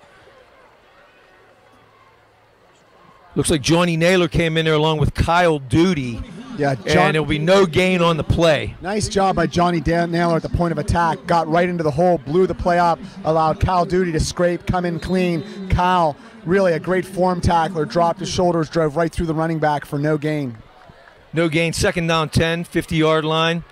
They're going to go slot to the right with Cants wide. and Rizzo, who was in the slot, will come in motion. They fake the jet sweep. It's going to be a shovel pass complete. It's number 14, Karsten, on the play. He'll get about 2 or 3. Lebo defense came up to hold him. Sam Rolfson having a nice game here in his first start for the Blue Devils. We saw the Knights run that play in the first half, got a big first down for him. It's a nice play, well executed, but Sam Rolfson read it perfectly. The sophomore playing more like a senior tonight. Did a nice job of sniffing it out and making the tackle for small gain. I'll give him 2 on the play. It'll be 3rd down and 8 from Mount Lebanon's 48. Norwin now 3 of 7 on 3rd downs tonight. They're going to deploy 4 wide this time. They're going to bring Hurston back in motion. Salopek has time, throws. Looks like it's going to fall incomplete. Just shy. Johnny Naylor on the coverage there. Pass intended for Kirsten. And it's going to bring up 4th down and 8. Yeah, really nice pass coverage by the outside linebacker, senior Johnny Naylor, all over the receiver there. Nowhere to go. Ball was thrown a little bit short, incomplete. Knights are facing a 4th down and 8 at midfield. You would think they would punt here with the score 21-13 Mount Lebanon. Different punter this time. This is going to be number 10, Brock Dieter. He's a backup quarterback. He's a senior, and wow, he's going to shank this one out of bounds.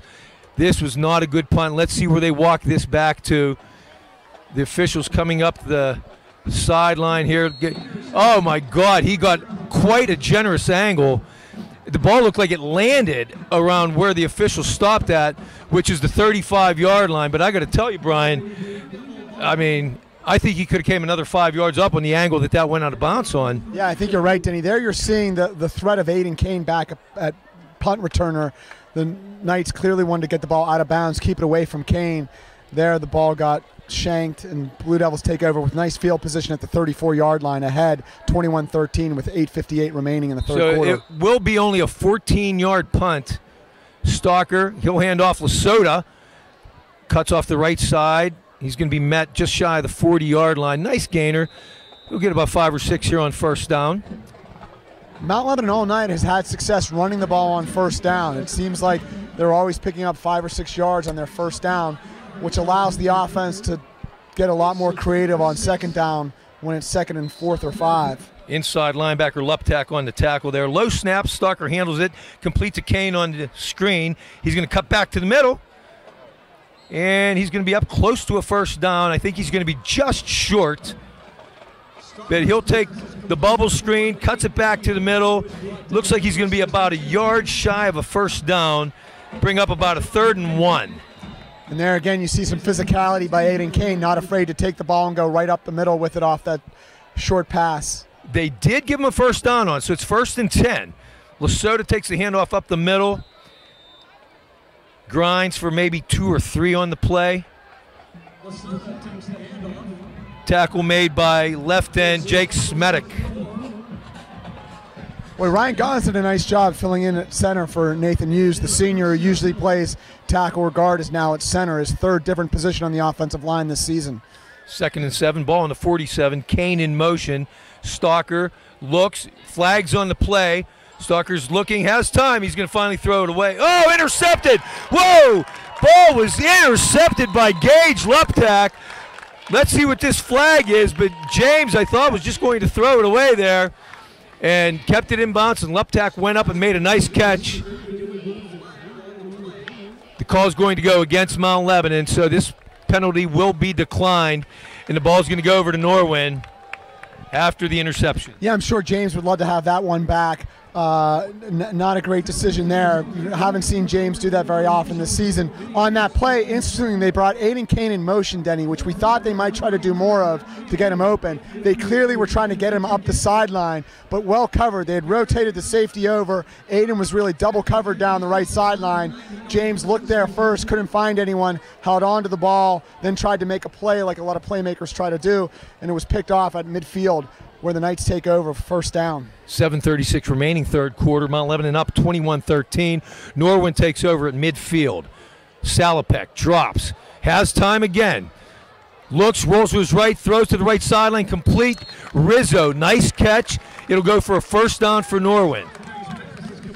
Well, number 6, the signal caller for the Knights, has done a nice job rolling out, buying time for himself, being patient, setting his feet, and completing passes outside the pocket.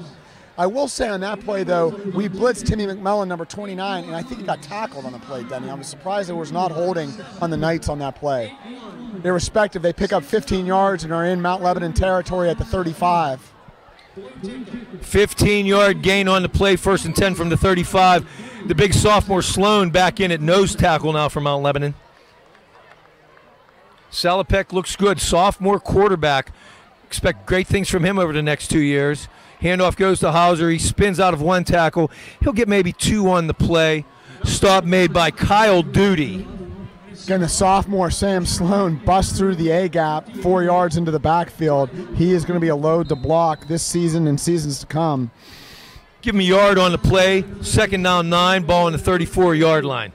Again, time for this Mount Lebanon Blue Devil defense to tighten up. You know the Knights don't really have much of a running game with their leading rusher out since the first quarter. They've been content to try to take what the Mount Lebanon defense gives it with passes underneath the coverage. Salopek drops, looks across the middle, wide open, Kirsten, complete. Michael Palmer comes and trips him up, but not until Norwin gets another 1st down.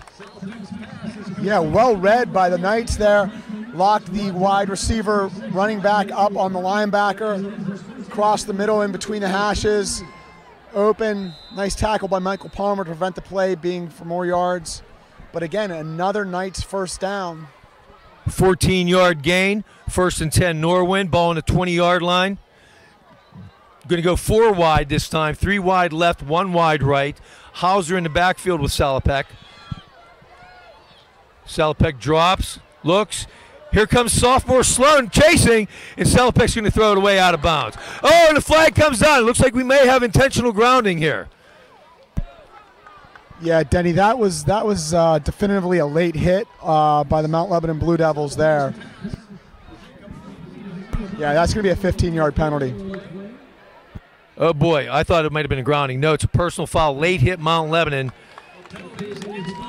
And once again, penalties killing Mount Lebanon. This is our third, I believe our third 15-yard penalty tonight. Yeah, it may very well be. That ball, he was definitely throwing it out of bounds, and I was surprised to see the hit.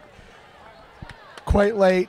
Cannot give those yards up. Another Norwin Knights 1st down, driving on the Blue Devils here to start the 3rd quarter. But they marked that down to the 10. Shouldn't that be half the distance to the goal? It was outside the 20. Oh, okay. All right. 1st and 10, ball at the 10. So it'll be actually 1st and goal. The sticks are down on the sideline. Salopek takes a snap, drops back, has time. He's going to run up the middle, has room. And he's going to be met right around the 5-yard line. Rolfson makes the stop, but it's going to be 2nd and goal at the 5. Salopek couldn't find anybody open. Nice job tucking it away and running for 5 yards. Yeah, nice job by the sophomore, Sam Rolfson, dropping his butt, chopping his feet, not getting juked out on the play. Nice open field tackle by Sam Rolfson, but not after the sophomore signal caller for the Knights picks up 5 yards. They're looking at 2nd and 5. Cants wide left, Rizzo wide right. 2 tight ends set. Hauser behind Salopek. Salopek's going to give it to Hauser. He's going to go left. Has room. Oh, and he's going to be stopped right around the 3-yard line. Aiden Kane came up from his safety position along with Kyle Duty. And it's going to be 3rd and goal around a 2 or 3. Let's see where they mark it. No gain. They're going to mark it at the 5-yard line. So it's going to be 3rd and goal from the 5. Denny, Big play. Interestingly, when that play started, I thought the Norwin running back would take it to the edge, but then you saw Aiden Kane come up, probably why he didn't, tried to cut it inside. Kyle Duty cleaned the play up, but nice job by Aiden Kane and Kyle Duty. 3rd and goal, ball at the 5. 2 wide. Norwin is 4 for 8 on 3rd down. Timeout, Norwin. And not surprising, Norwin coach not afraid to use his timeouts if he does not like what he sees on the field. He burned all 3 timeouts in the first quarter. First quarter, yeah. Half. I'll sneak in an announcement here while we have a moment. Fans, join us tomorrow morning at 10 a.m. at Norwin for the JV game. And next Friday night, we will be traveling to Peters Township. Peters having their best start in 5 years. Going to be a good game, a Southeastern Conference matchup. Next Friday night, 7:30 at Peters Township. Hope to see you there. Congratulations to Nina Routh for receiving the KDKA Extra Effort Award this week for her work and success in the classroom, community, and on our girls volleyball team.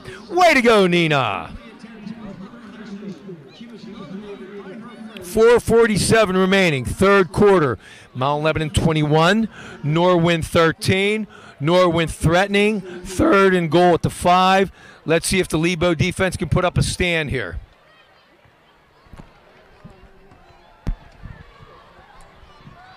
Yeah, I mean, it's not too early to say. This is a big play in the game. 3rd and 5, 8-point lead for the Blue Devils. Norwin taking the opening kickoff, driving all the way down to the Mount Lebanon 5-yard line. They've looked good so far, made some adjustments. They've eaten up over 7 minutes off the clock on this drive. Salopek drops, looks, throws, complete to Rizzo. Nice tackle. Mason Ventrone's going to pull him up short about 2 or 3 yard line. No, they're going to give him forward progress down to the 1. Denny, great play all around. Nice throw by the Norwin signal caller, nice catch by the receiver, and great play by Mason Ventrone on the ball. Prevents the wide receiver from getting in. Tackle at the 1 yard line. 4th and 1. Really big play. Interesting to see what the Knights do here. Having just used their timeout on 3rd down, would not expect them to use it again. Big play, 4th and 1. Just over 4 minutes remaining here, third quarter. Clock's down to 5 seconds. See if he gets the play clock. He just gets it off. Hand off to Hauser up the middle. He's in. No sign. The Knights think he's in. No sign from any officials yet. Touchdown, Norwin. Zeke Hauser takes it in from a yard out. And let's see if Norwin chooses to go for 2 here. Down 21-19. Nope. They're going to send out Carter Breen, the kicker, to tack on an extra point. Interesting. 4th and 1. Norwin line did a nice job of opening the hole for the running back. Breen's kick is up and good. 3:58 remaining. Third quarter. Mount Lebanon 21, Norwin 20. Nice job of adjustments by the Norwin Knights to start the second half. Long drive, stick it in. Interestingly, Denny did not go for the 2-point conversion there, so although they score the touchdown, they go for 1 and still trail the Blue Devils by 1 score.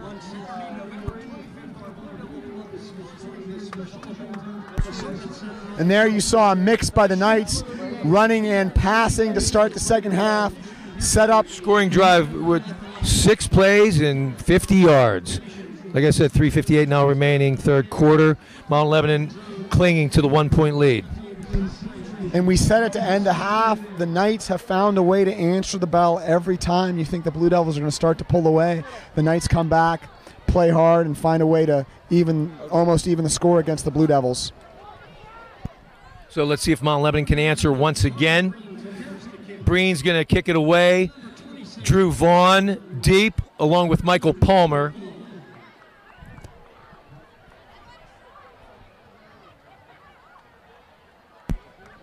Again, incredible weather tonight, Denny. Just Beautiful. A beautiful fall evening. Breen's kick is away. Vaughn's going to take it at his own 10. The right sideline. Cuts it back toward the middle. We'll bring it out to around the 30-yard line.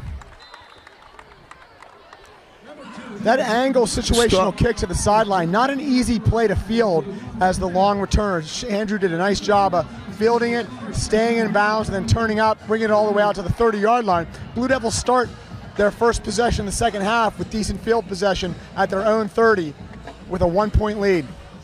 Seth Morgan now in at quarterback. Johnny Naylor at tailback. We have Colasito wide left with Kane in the slot to the left. Handoff goes to Naylor. Nothing doing up the middle. He'll bounce it to the right, and he's going to be lucky to get back to the line of scrimmage. Stop on the play made by inside linebacker Gianni Rizzo. Yeah, we had commented earlier that the Blue Devils have done a nice job of running the ball on first down. Here, the Norwin Knights defense stiffens up. Nowhere for Johnny Naylor to run. Short gain. Not certain he gained anything on that play. He may give him a yard there. Let's call it 2nd and 9. Morgan, he's going to cut it back. Boy, he's going to swerve, and he's going to get about 5 on the play. Finally brought down around the 37-yard line. Shifty little run, got out of trouble, was able to get positive yardage out of it.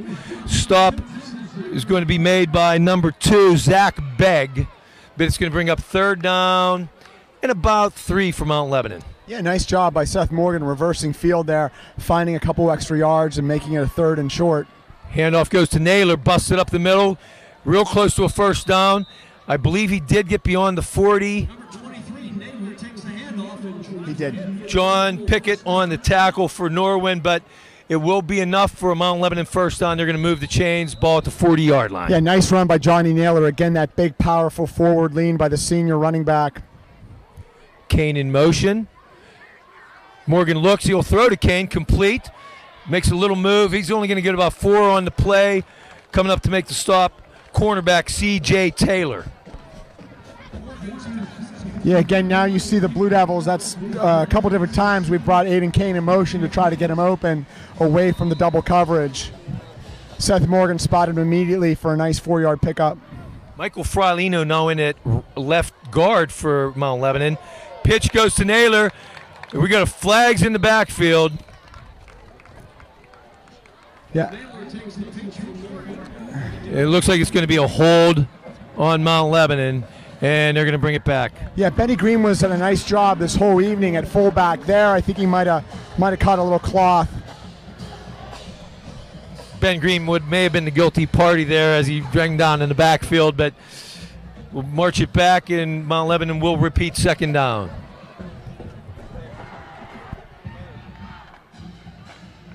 Again, you're seeing kind of one of Seth Morgan's strengths. His feet, did a nice job in the option there, read the play perfectly, pitched it out. Would have been a 1st down. Brings it back to the 33-yard line. We're going to have a 2nd down 17. I'd like to see the Blue Devils get half the yardage back here on their 2nd down, setting up a more manageable 3rd down. We've not seen the senior James Colasito targeted tonight. He last week had quite a few combat catches. Interesting to see for possession if they go to Colasito. He's actually our 2nd leading receiver on the team. Morgan has time. He's going to look to the left. Incomplete. Boy, threw into trouble. DeCaro was the intended receiver, but there were 2 defenders there on the play. Really not open on that play. Throwing that all the way across the field from the opposite hash, that is a tough play, particularly given the defense that the Norwin Knights were in. Double coverage on the receiver. Way behind the chains now, 3rd down 17. Empty set. Morgan's going to put 3 wide right, 2 wide left. Drops, has time. Looks, he's going to roll to his left. Still looking, he's got pressure coming now. Oh boy, but stays out of trouble. He's going to throw deep. Complete, Aiden Kane. What a catch. Seth Morgan scrambles, gets out of trouble, finds Aiden Kane. 1st down, Mount Lebanon. Well, give Aiden credit. Really did a nice job coming back to the ball there. And there again, we're talking about Seth Morgan and his feet. Finds a way to make plays. Thought Seth might get sacked for about a 15-yard loss. Turns on the Jets, opens up, finds some space, and finds Aiden Kane all the way down the field for a big 1st down. We were at, what was that, 3rd and 17, Denny? 3rd down and 17, and comes up with a 23-yard gain. No, I'm sorry, a 28-yard gain on the play. What's interesting on that play, too, is I think he might have been throwing to Lucas DeCaro on the play, and Aiden Kane cut in front of the ball and made the catch. Officials, discussion on the field. Not sure exactly what the confusion is. Denny, we'll remember this season for a lot of great plays, for the breakout season by Aiden Kane, but we'll also remember it for some of the worst officiated high school football games in a long time watching Whitfield football. Wow. We had one last week against North Allegheny, that's for sure. Handoff, Naylor up the middle. Nice run. Oh, fumble! Who got it? It looked like Naylor fell back on it, but let's see what the officials say. Appears to be Mount Lebanon ball. Boy, nice block there by the senior, number 60, Colby Sorsdale. Big Division I recruit. Just absolutely blew open the left side, keeping a big hole for Johnny Naylor. Gets 7 on the play, second down, 3 ball at the 32-yard line. Hand off to Naylor again. Busts it up the middle. Tough yardage.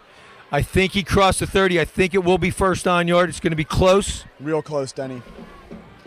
They're going to move the sticks, Denny. Yes. They'll mark it at the 29. It'll be first down, Mount Lebanon. 1:22 left. Blue Devils 21, Norwin 20, but the Blue Devils driving on the Knights as we have the ball at the 29-yard line in Knights territory. Morgan looking for the play call. Naylor in the backfield. We got 2 wide left, 1 wide right. Ben Greenwood in at an H-back. Morgan, straight drop back. Oh, pressure's coming. Number 25, Zeke Hauser, busts through. Big loss on the play as he's going to sack Morgan all the way back to the 37-yard line. That is nothing Seth could do on that play. They took an inside rush there. Strong pressure from the Knights. Looking at a long second down and 18. 8-yard loss brings up second down 18. Morgan will bring Naylor up to his right side. Jet sweep, Aiden Kane running. He finds a crack, he's going to cut it back. Nice run. Breaks a couple tackles. He's finally going to be met just side of the 30-yard line by C.J. Taylor, where he'll be brought down. It's going to be about a third down and 12. Well, 1 block away on the cutback from taking that to the house, Denny. Again, Aiden Kane always dangerous with the ball in his hand this season. Thought he might break that one when he cut it back. Just short 1 block. This is a big third down and 12 for the Blue Devils. Third and 12. Not going to get the play off at the end of the third quarter. And that will do it for the third quarter. At the end of 3, our score, Mount Lebanon 21, Norwin 20. Yeah, we're in a dogfight here. Southern Conference showdown between Norwin and Mount Lebanon. Blue Devils are undefeated in section, but they're clinging to a 1-point lead. They'll have the ball at the 31-yard line with a 3rd and 12 when we come back to start the fourth quarter. Seth Morgan now in for James Stalker. I'd like to take a minute here to thank some of our sponsors. These are our blue level sponsors who have donated $500 or more to the Mount Lebanon football program and the Blue Devil Club. We'd like to thank Climatech, Henderson Brothers, Pennsylvania Macaroni, Direct Finance, UGI Energy Services, Litigation Solutions, Johnstone Supply, Comfort Supply, Gene Manzetti, MD, Cafe I.O. Deli, and the Mount Lebanon football coaching staff. We'd like to sneak in a few announcements here while we have a minute too. Please make plans to join us for our first Hall of Champions celebration. On Saturday, November 25th, our Blue Devil Club is sponsoring this special event at the Circuit Center on the South Side. This should prove to be a fun and exciting evening celebrating the tradition and history of Mount Lebanon athletics. For tickets and more information, please go to the district's athletic page, click on Fan Zone, and then on Hall of Champions celebration. We hope to see you there. We'd like to congratulate our girls tennis team for finishing 3rd in the WPIAL and for qualifying for the PIA team championships. Nice job, Lebo girls tennis. Well done. Lebo takes over with a big 3rd and 13 to start this fourth quarter. Morgan, 3rd and 12, has time, looks to the right side, has Aiden Kane, makes the catch, touchdown! Unbelievable. Mount Lebanon, Aiden Kane for his 12th touchdown of the year. Aiden's concentration, unbelievable on that play. Pivoted, Seth Morgan, you're seeing one of his strengths, rolls to the right, buys a little extra time. Aiden Kane wide open, comes back to the ball. That might have been a one-handed catch by Aiden Kane. Fights off the defender, then takes it in for a touchdown. After one catch and a touchdown in the first half, we thought we'd see more of Aiden Kane this half. What a catch. His 12th touchdown of the season. Boy, remarkable. Aiden Kane's had a career in one season. Bart Barsick on for the point after. Snap from Walters. Hold by Stalker. Kick is up and good. We have 11:54 remaining in the game. Hold on, folks. Flag on the play. That's likely going to be a personal foul for hitting into the kicker. It may be a roughing the kicker penalty. A Norwin player is down. Our score, Mount Lebanon 28, Norwin 20. The Mount Lebanon scoring drive went 9 plays, 70 yards, ate up 4:04 off the clock. Boy, great job by the senior, Bart Barsick. 4 for 4 on extra points tonight. He's been solid all season extra point kicking for the Blue Devils. And nice job by Coach Melnick with the Mount Lebanon special teams unit tonight as well. That was a big special extra point, Denny. Puts us up 8.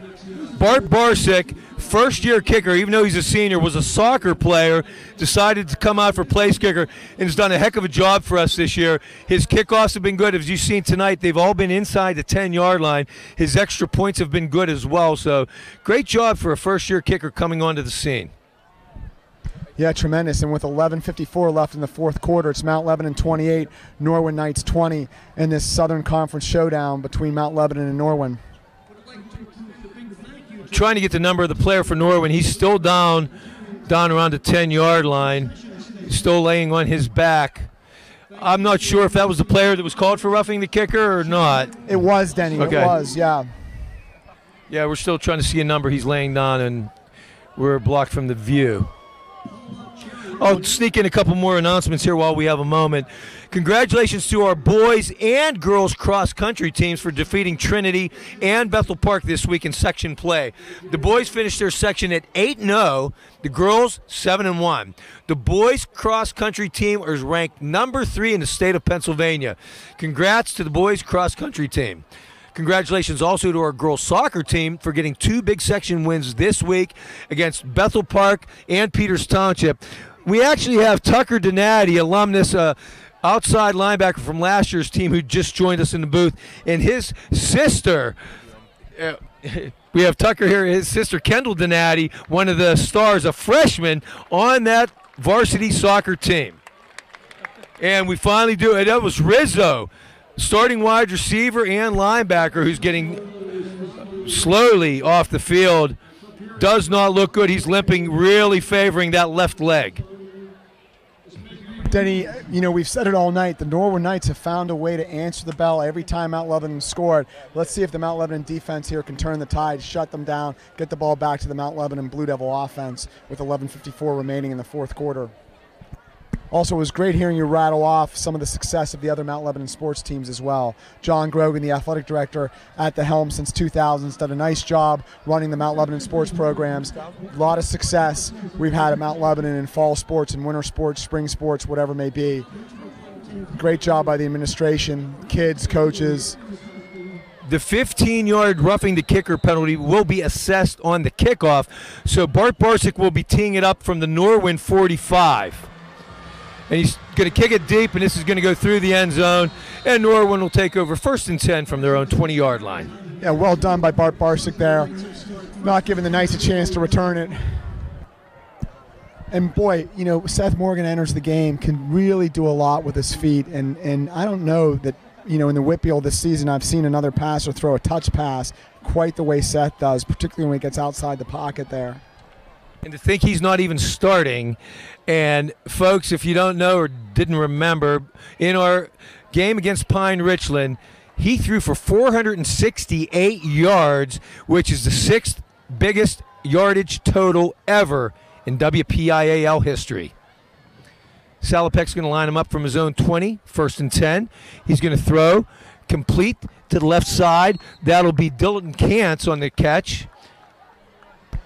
Yeah, and again, on 1st down, we've seen the Knights go to the passing game quite a bit this half. With their leading rusher out with an injury, that, you know, they feel comfortable advancing the ball through the passing game. Philip Johnson back in at corner tonight, comes up and makes a stop on the play. 1st and 10, ball on the 30-yard line. Mount Lebanon coach Campbell, defensive coordinator, content to deploy 3 down linemen, although they knock up Timmy McMullen into the A gap, and he's down in a 3-point stance.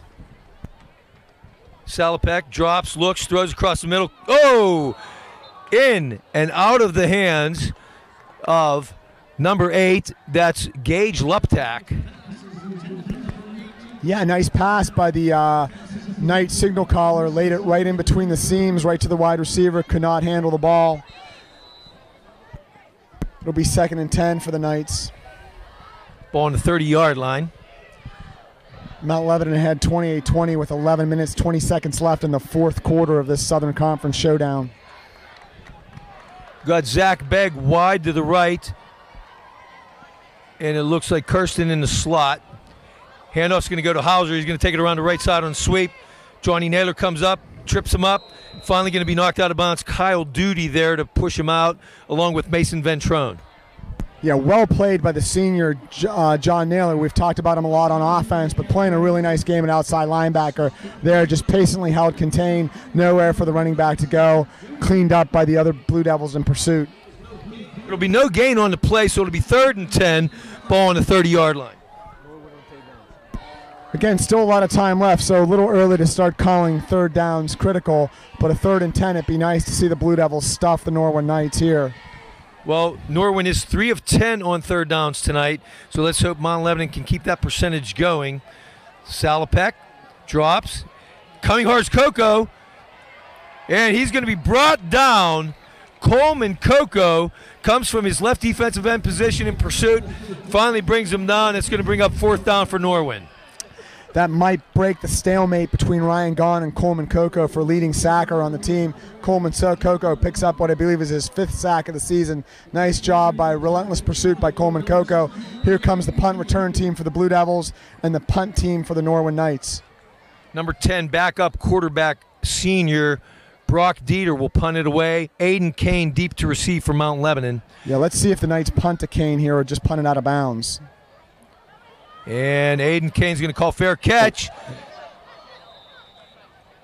Well, there was a lot of action right around Kane. Mason Ventrone was right there, a Norwin player. It didn't look to me like they gave him enough room to catch the ball, but Mount Lebanon's going to maintain possession at the 38-yard line where they'll take over 1st and 10. Yeah, nice coverage there by the Knights. Got down quickly to cover Aiden Kane. Dangerous person back returning punts for the Blue Devils. 10:23 remaining in the game. Seth Morgan stays in at quarterback for the Blue Devils. We're going to have 3 wide right, 2 wide left, empty set. Morgan's going to keep up the middle. Nice run. Cuts back. He's going to get 7 or 8 on the play. Very nice run on 1st down. Very nice. Seth picked up the 5 yards, then stopped, pivoted, went back, cut inside, and picked up another couple extra yards as well. Number 74, Jake Smedick on the tackle, but it's going to be 2nd down and 3. Remaining empty set, 3 wide right, 2 wide left. Morgan's going to keep. He'll get a couple. I think he will get enough for a 1st down. He'll be dragged down by inside linebacker Gage Luptak. Yeah, I like the play call by offensive coordinator Casey Phillips. He deploys 5 wide receivers, spreads the Knights defense out, and then has Seth Morgan 2 plays in a row keep the ball himself going right between the tackles. Ball at the 49-yard line will be 1st down Mount Lebanon. We'll stay with the 5 receiver set. Morgan drops back. He's going to throw to the left, complete. DeCaro will catch, take it out of bounds. We're on the 42-yard line. Really disciplined, well-run pattern by Lucas DeCaro there. Took what the defense gave him. Seth Morgan locked up with him. Picks up 8 yards, almost 9, where it leaves a 2nd and short for this Blue Devil offense as they advance into Norwin territory with 9:30 remaining in the 4th quarter with the Blue Devils leading 28-20. 2nd and 1, ball at the 42. Morgan's going to hand it off. Lasota, nice run up the middle. 1st down, breaks a couple tackles. He'll get down just outside the 30-yard line. Nice run. Finally brought down by number 21, Tanner Queen. Nice job by that offensive line of the Blue Devils, ripping big holes through the Norwin Knights defense. 1st and 10, Mount Lebanon, ball at the 31-yard line. Lasota in the backfield. He'll take the hand. Oh, no, Morgan will keep. Nice fake. Positive yardage. He'll get about 5 on the play. Nice run, Seth Morgan. Boy, there again you see Morgan's shiftiness. Starts left, cuts back, picks up another couple extra yards. Blue Devils having success moving the football on 1st down, creating more options for them on 2nd down as looking at 2nd and 4. Lasota takes it up the middle. 1st down. He'll be met right around the 20-yard line. Luptak once again on the stop. Denny, last week we saw in the second half North Allegheny assert its physicality and start to wear the Blue Devils down. This week it seems to be a little bit of the inverse. The Mount Lebanon offensive line is starting to assert itself here against this Knights defense as the Blue Devils start to rip holes between the tackles and gain some significant yardage. Oh, fumbled snap. Morgan's going to fall on it. Low snap. He did the best he could just to maintain possession, but we're going to lose about 5 on the play. Yeah, Seth did the right thing there. Ball's bouncing around, just fall on it. Live to fight another play. It was a loss of 5. Ball back to the 25-yard line where we're going to have second down and 15. Michael Palmer now in the game at tailback. First time we've seen him tonight. We're one of the best athletes on the team. Yeah, try to deploy him however you can to make plays. Morgan drop. He's going to throw in the flat. Oh, nice move. That is Michael Palmer. Not much room. Oh, flag's going to come way from deep in the secondary.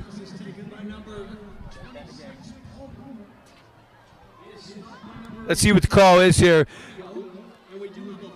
Back judge threw this flag, whoa, from 15 yards down the field. Let's see what they're going to call here. Holding Mount Lebanon. So what started out as first and 10 from the 20 is going to bring it back. You're on the 35-yard line. Yeah, that hurts. We had the fumbled snap on first down, lost 5 yards, and now another big. Oh, sorry. Marking out 15 I don't know yards? where the holding took place, but marking it from the spot of the foul. They're going to bring this back all the way to the. Oh no, they aren't sure once again. No, he'll bring it forward to the 36. Man, this officiating crew has been confused all night with spotting the ball.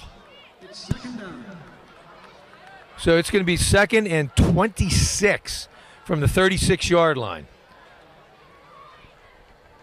Morgan's going to look for the play call. Empty set. We got Graybill wide right. DeCaro in the slot. Sam Lasota in the game, also on a wing on the right side.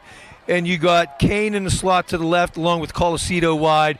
Confusion on the Mount Lebanon side, and they're going to use their second time out of the half. Yeah, you mentioned Sam Lasota for the listeners out there. Sam is the sophomore brother of Tony Lasota, who is the senior. Oh, a big score just came in from the WPIAL in 5A. A big matchup of undefeated. West Allegheny goes down to Upper St. Clair by a score of 21-20. Game at West Allegheny. Two of the great coaches in the WPIAL, Jim Render and Bob Palco. Must have been a great game. Yeah, wow, that is a big game for Upper St. Clair. I think the Panthers remain undefeated in 5A football. I believe they do. And again, we were used to seeing Mount Lebanon end its season every year playing Upper St. Clair. It's a shame. Bethel Park, a great rival. That's the last game of the season for the Blue Devils. That game will be home this year. Hopefully that game will be for a conference championship. As it was last year in a game that David Harvey took control and Mount Lebanon took the Southeastern Conference. Boy, I'll say, and David Harvey this year playing football at Princeton. Yes, he is. And we're going to go with the same 5 wide set, 3 wide right, 2 wide to the left. 7:35 remaining. Mount Lebanon 28, Norwin 20. Morgan's going to take the snap. He's going to keep up the middle, nowhere to run.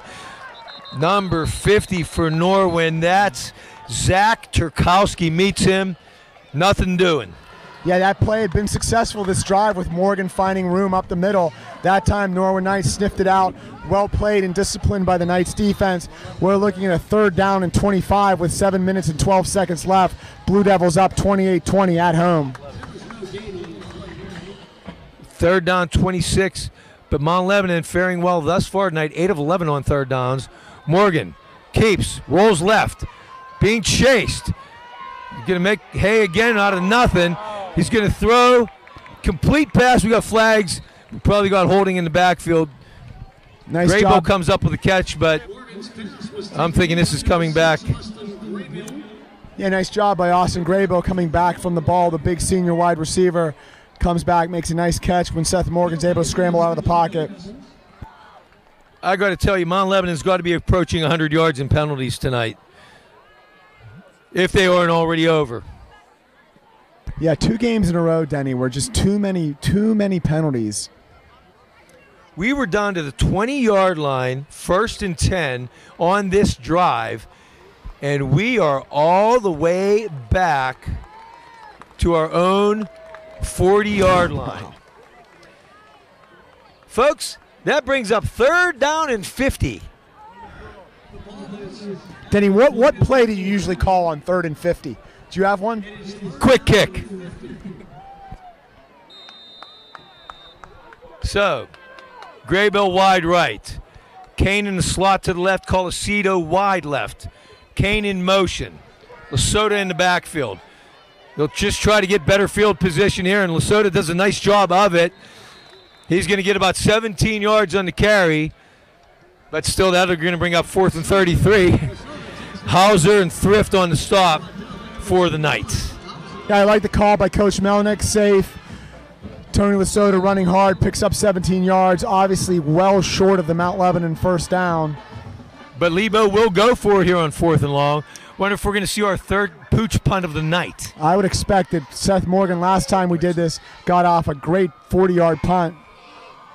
The athletic junior signal caller might punt again here. It looks like he dropped back. There it is again. Nice looking punt if it could stop. Graybill getting on in coverage. And it's going to roll dead right around the 5-yard line. Nice job, Seth Morgan, once again. That'll be, once again, a 40-yard punt. Nice job. Boy, Seth doing it all tonight. Running with the ball, throwing touchdown passes, and now booming 40-yard punts, pinning the Knights back deep into their own territory. They'll take over at 5:46, trailing the Blue Devils by 8 at their own 10-yard line. So I'm sorry, 5-yard line, Denny. 5-yard line, so the Blue Devils need to stop them from going 95 yards here. They need a touchdown and a 2-point conversion to tie this game up, but they're deep in the hole in their own territory. Defensive coordinator Eric Campbell's done a great job making some adjustments at halftime as he brings the Blue Devil defense out. He still goes with 3 down line, but walking Timmy McMullen up into a 3-point stance in the A gap. Salopek drops back in his end zone. He's going to throw to the right side. It's going to be incomplete. Intended for Rizzo. Naylor on the coverage along with Aiden Kane. Yes, slow developing play. Even if he had caught that, not much yardage could have been gained after the catch. Well played by Aiden Kane in the flat. Looking at a 2nd down and 10 from the 5-yard line. Need to keep him boxed in here. Avoid the big play. Yeah, this has not been a big play, quick strike Knights offense. They've really taken what the Blue Devil defense has given them, but with 5:41 left, they're going to need to rip some type of big play against this Blue Devil defense. Lucas Sicaro in at free safety now for Mount Lebanon. Oh, we had moving up front. Oh, boy. The sophomore Sloan looked like he jumped. Boy, you can't let him out of that hole of 2nd and 10 on your own 5-yard line. Yes, Sam, that's a sophomore. Hasn't seen much playing time yet. Been a force in there with the few plays we've seen him. Got a little anxious. However, the officials are discussing this. I wonder if there was movement. False start, Norwin. Wow. I did not see that, so obviously Sloan was drawn offside, and they're going to take it half the distance back to the 2.5-yard line. Yeah, big penalty there, pinning the Knights further back, looking at a 2nd and 12 from their own 2-yard line. Salopek takes the snap, looks to his right again. It's going to be complete to Kirsten. He's going to be knocked out of bounds right around the 10-yard line by Mason Ventrone. And again, we've said it before, the Knights have been patient all night, taking what the Blue Devils give them and being content to throw underneath the Mount Lebanon coverages. Be 3rd and long. Norwin, 4 for 11 on 3rd downs tonight. Officials, what do we got here? There was a flag on the Mount Lebanon sideline at about the 30-yard line, but cannot tell. It looked like he motioned unsportsmanlike conduct. But they're not walking the ball back at all. Not quite sure what happened there. Ball's at the 10-yard line. There could have been a sideline warning, Denny. Oh, okay. That would be on the Mount Lebanon sideline.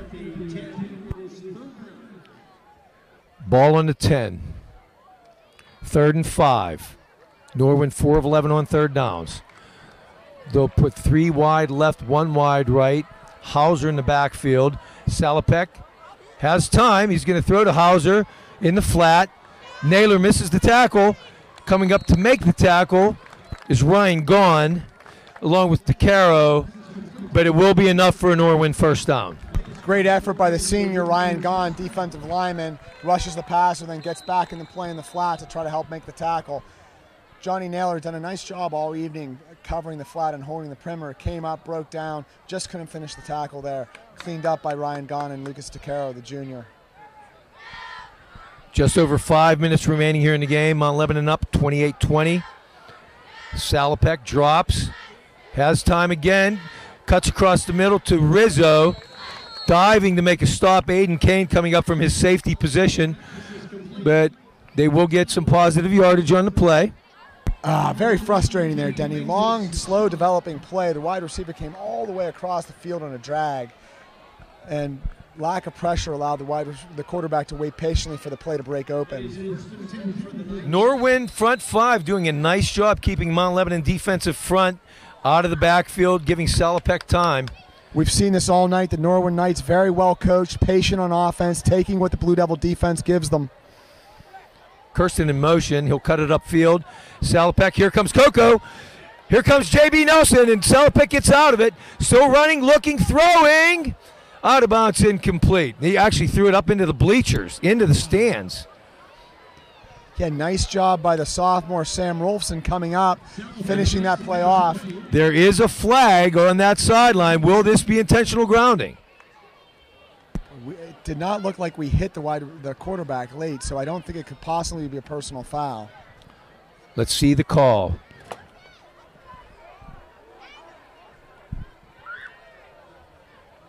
Yes, intentional grounding. Norwin, loss of down.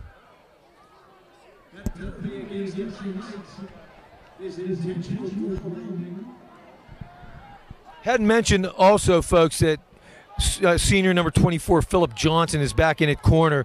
Charlie Gordon went down late in the first half with a separated shoulder. He's out for the game. They're sending him tomorrow morning to get x-rays. Let's hope this is nothing too serious for Charlie. Yeah, Denny, that's an unfortunate loss. Charlie's had a really nice season at cornerback, but let's also keep in mind Charlie is the punter for the team as well. Which also explains now why the Mount Lebanon offense has been using the pooch punt, because Charlie Gordon is not available to punt. Great point, Brian. I'm not sure. I think Aiden Kane might be our backup punter. Salopek, pressure coming. Oh, intercepted. Ryan Gaughan takes it in for a touchdown, but I think they're going to call Coleman Coco with a late hit there. Unfortunate. Ball was away, and Coleman just came and shoved him. Did not need to do that. It's going to cost us 6. Boy, great play by number 58, the senior Ryan Gaughan. He's been a force all season. Picks the ball off. Looks like a running back darting into the end zone for the Lebo touchdown. However, penalty on the play. I believe you're right, Denny. They're going to get roughing the passer. That's a shame. Have to be more disciplined. Have to be more disciplined on defense. I mean, ball was away. There was no use for that whatsoever. Coleman, good ball player, going to Colgate to play next year. He's smarter than that. He knows better than that. Yeah, I'm sure Coleman would love to have that one back. Injured players, star safety Javon Thrift. He's up on his own power coming off the field. Just got shook up on the play. So, you're going to march it out here. It's going to be another 15-yard personal foul. Mount Lebanon now definitely well over 100 yards in penalties tonight. Once again, 2 weeks in a row. That one hurts, Denny. Keep in mind, that was a 2nd and 22 that we had that play on. Now they're going to have, I think that's going to be an automatic first down and a 15-yard personal foul penalty. Yes, it will.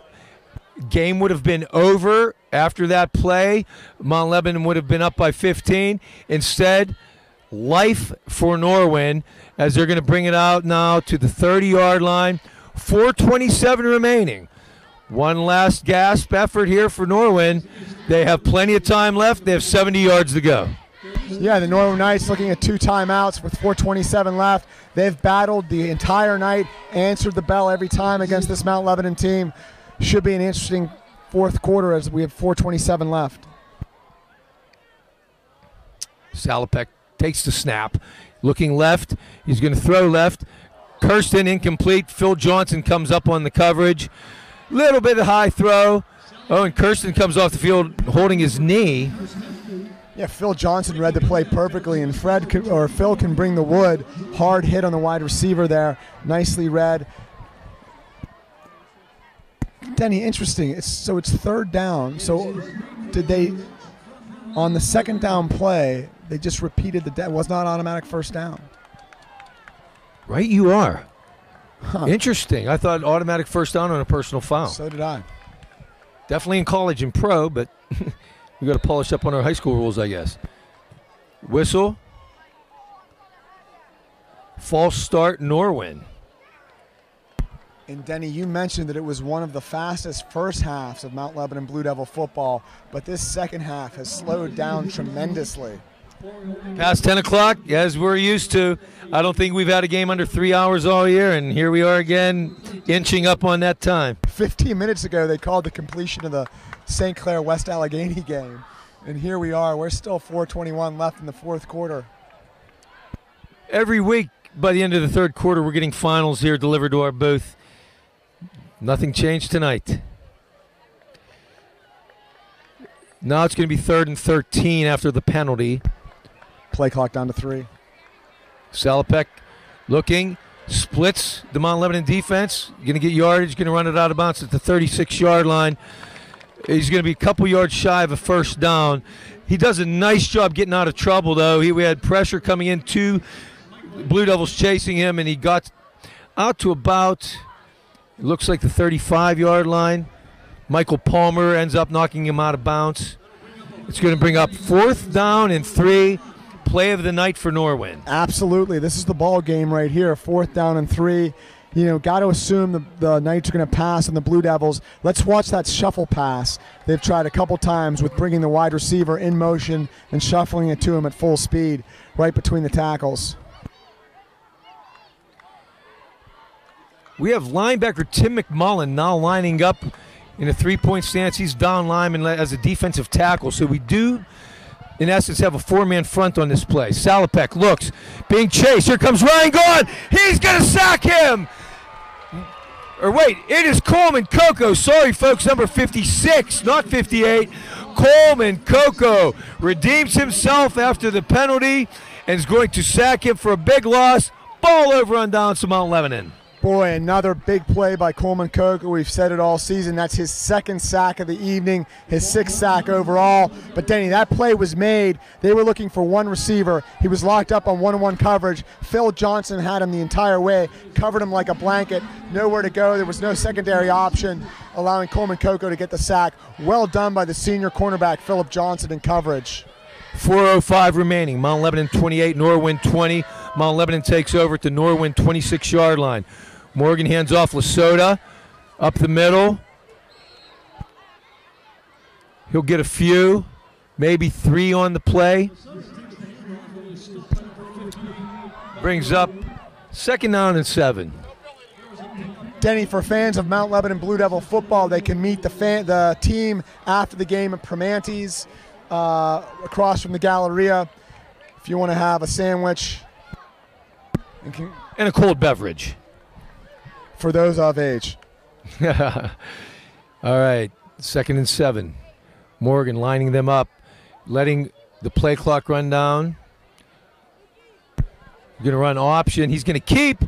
Nice yardage. First down, and he'll slide to avoid contact. Enough for Mount Lebanon first down. Yeah, smart play by Seth Morgan. Instead of running out of bounds, just drops down to keep the clock running and chewing more time off this clock with 3:16 left. It's the Blue Devils 28, Norwin 20. Blue Devil looking for another score at the 12-yard line of Norwin. And this is probably the most all season, Denny. We've seen the Blue Devils deploy the H-back, kind of fullback. This game, Benny Greenwood. Benny's done a nice job all night blocking and opening up holes for the Blue Devils. Morgan doing a nice job running the play clock down once again. We're down to 3 right now. Snap, hands off. Oh, no, he keeps. Fake to Lesota. He'll run it up the middle. He'll get down to about the 5-yard line. Morgan doing a nice job up the middle on the keeper tonight. Boy, Denny, it's amazing what happens when Aiden Kane goes in motion. You see 3 defenders following Aiden Kane across the field, opening up the middle of the field for that inside run by Seth Morgan. Nice play calling by Coach Melnick, Coach Phillips, and Coach Capucci. He'll get down to about the 6-yard line.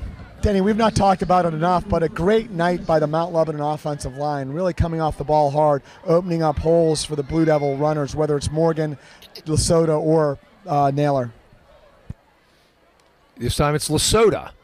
Busts up the middle, gets down around the 1, close to a goal line.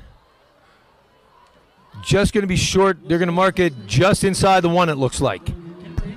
Mount Lebanon offensive line doing a nice job of coming off the ball hard there, and there again, kind of Lesota's signature run, big forward lean, keeps the legs growing, gets behind the butt of big Colby Sorsdale, finds yardage all the way to the 1-yard line for Mount Lebanon.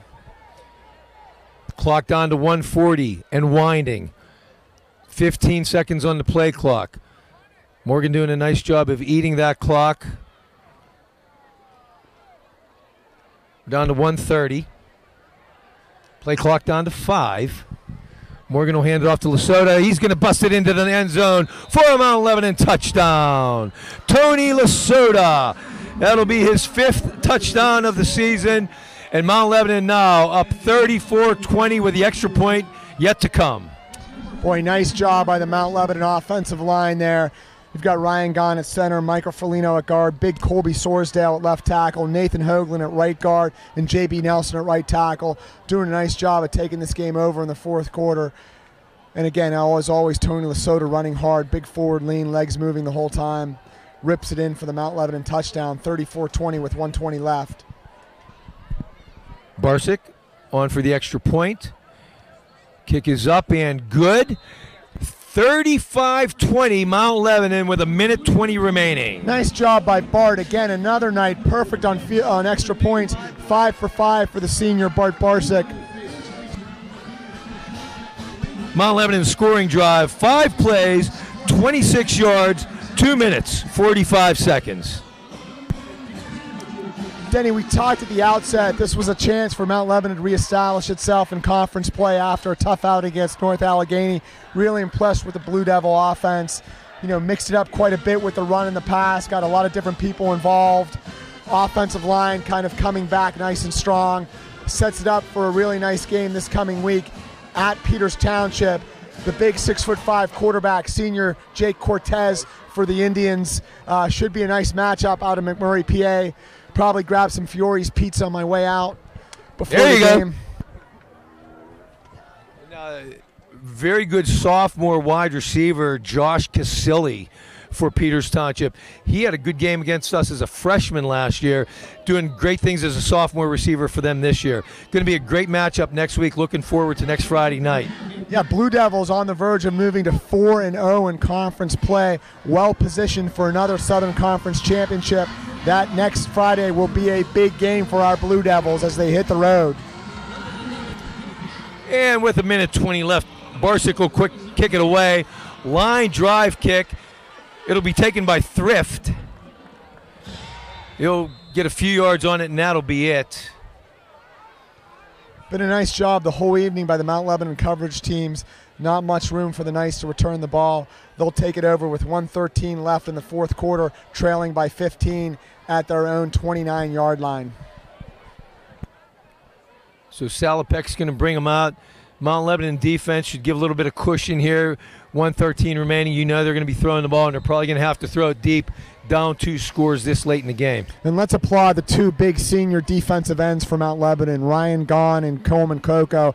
Outstanding games by both of them all day. They've been relentless in pursuit. Really done a nice job of reestablishing that D-line for Mount Lebanon. Salopek throws across the middle, complete to Rizzo. Going to be dragged down by Michael Palmer around the 37-yard line. We'll gain about 8 on the play. Michael Palmer, the short tackler, comes across the middle, cleans that play up, keeps Norwin short of the first down. Salopek throws complete to Hauser. Short gain. Palmer comes up, makes the initial hit, and Johnson and Rolfson came in to help out at the end. 48 seconds remaining. Denny, how about the job by sophomore Sam Rolfson stepping in and starting at linebacker tonight? He's been all over the field. Throw across the middle, incomplete for Kirsten. Throws a bit high, incomplete. 39 seconds now remaining. That time, defensive coordinator coach Eric Campbell dialed up the blitz by Johnny Naylor, the outside linebacker, delivers a big hit on the Norwin Knights signal caller. So ball on the 42-yard line, second down 10, 39 seconds remaining. Mount Lebanon 35, Norwin 20. Mount Lebanon still deploying 3 defensive linemen, but walking Tim McMillan up in a 3-point stance and putting him into the A-gap. Blitz the linebacker as well. Salopek throws complete to Kirsten. And Norwin will use their second time out of the half. Ball will be at the Mount Lebanon 49. 34 seconds now remaining in the game. Sam Rolfson came on the blitz that time. Nice job by Sam getting into the backfield. Quarterback able to release it right before he got hit. Picks up some yardage, but still short of the first down, as it'll be 3rd down and 1 with 34 seconds left, and Mount Lebanon ahead 35-20. While we have a minute, I'd like to thank the rest of our staff tonight. John Fetchett filling in, doing a great job on stats for us tonight. Tony Rinaldi couldn't make it, so Johnny from our Pitt football stat crew steps right in, does a great job for us tonight. Jack Kazora, also from our Pitt stat crew, did a great job spotting here for us tonight. Pat Mann, our cameraman, all season long, doing a wonderful job. And Brian Walters, my partner, providing the color commentary. Great night tonight. Yeah, wonderful night, and special thanks to you, Denny, also spotter for Pitt football and Pittsburgh Steelers football, a real professional. This couldn't happen without all your effort and work and organization. Thank you for all you do for Mount Lebanon football. Thanks, Brian. Thanks a bunch. Okay, folks, 34 seconds remaining. Salopek lines him up at the Mount Lebanon 49. He'll drop straight back. He's going to throw to his right side. Complete. Oh, incomplete. In and out of the hands of Kirsten. And it'll be second down. Again, you see the discipline and patience of the Knights offense, just taking whatever's underneath the coverage and looking for the short pickups. They've been effective with that all night after they lost their running back after the first quarter. I'm sorry, folks. It's 4th and 1 at the Mount Lebanon 49. 28 seconds remaining.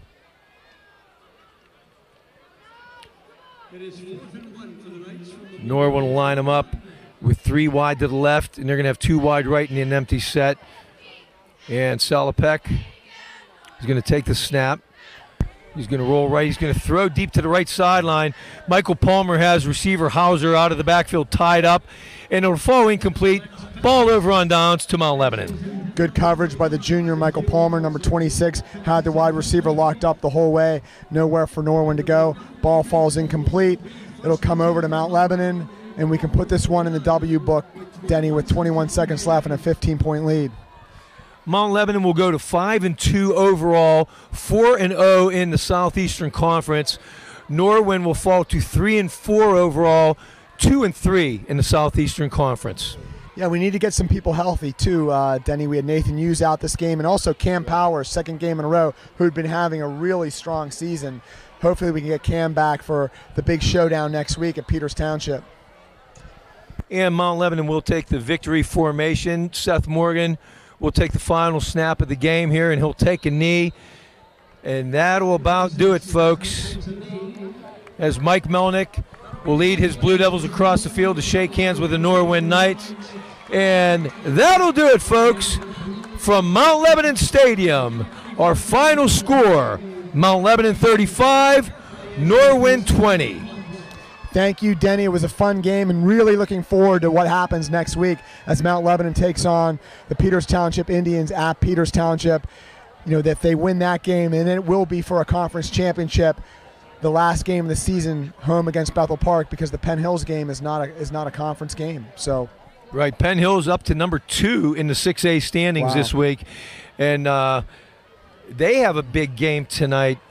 Trying to think who they were playing. I knew they had a big one.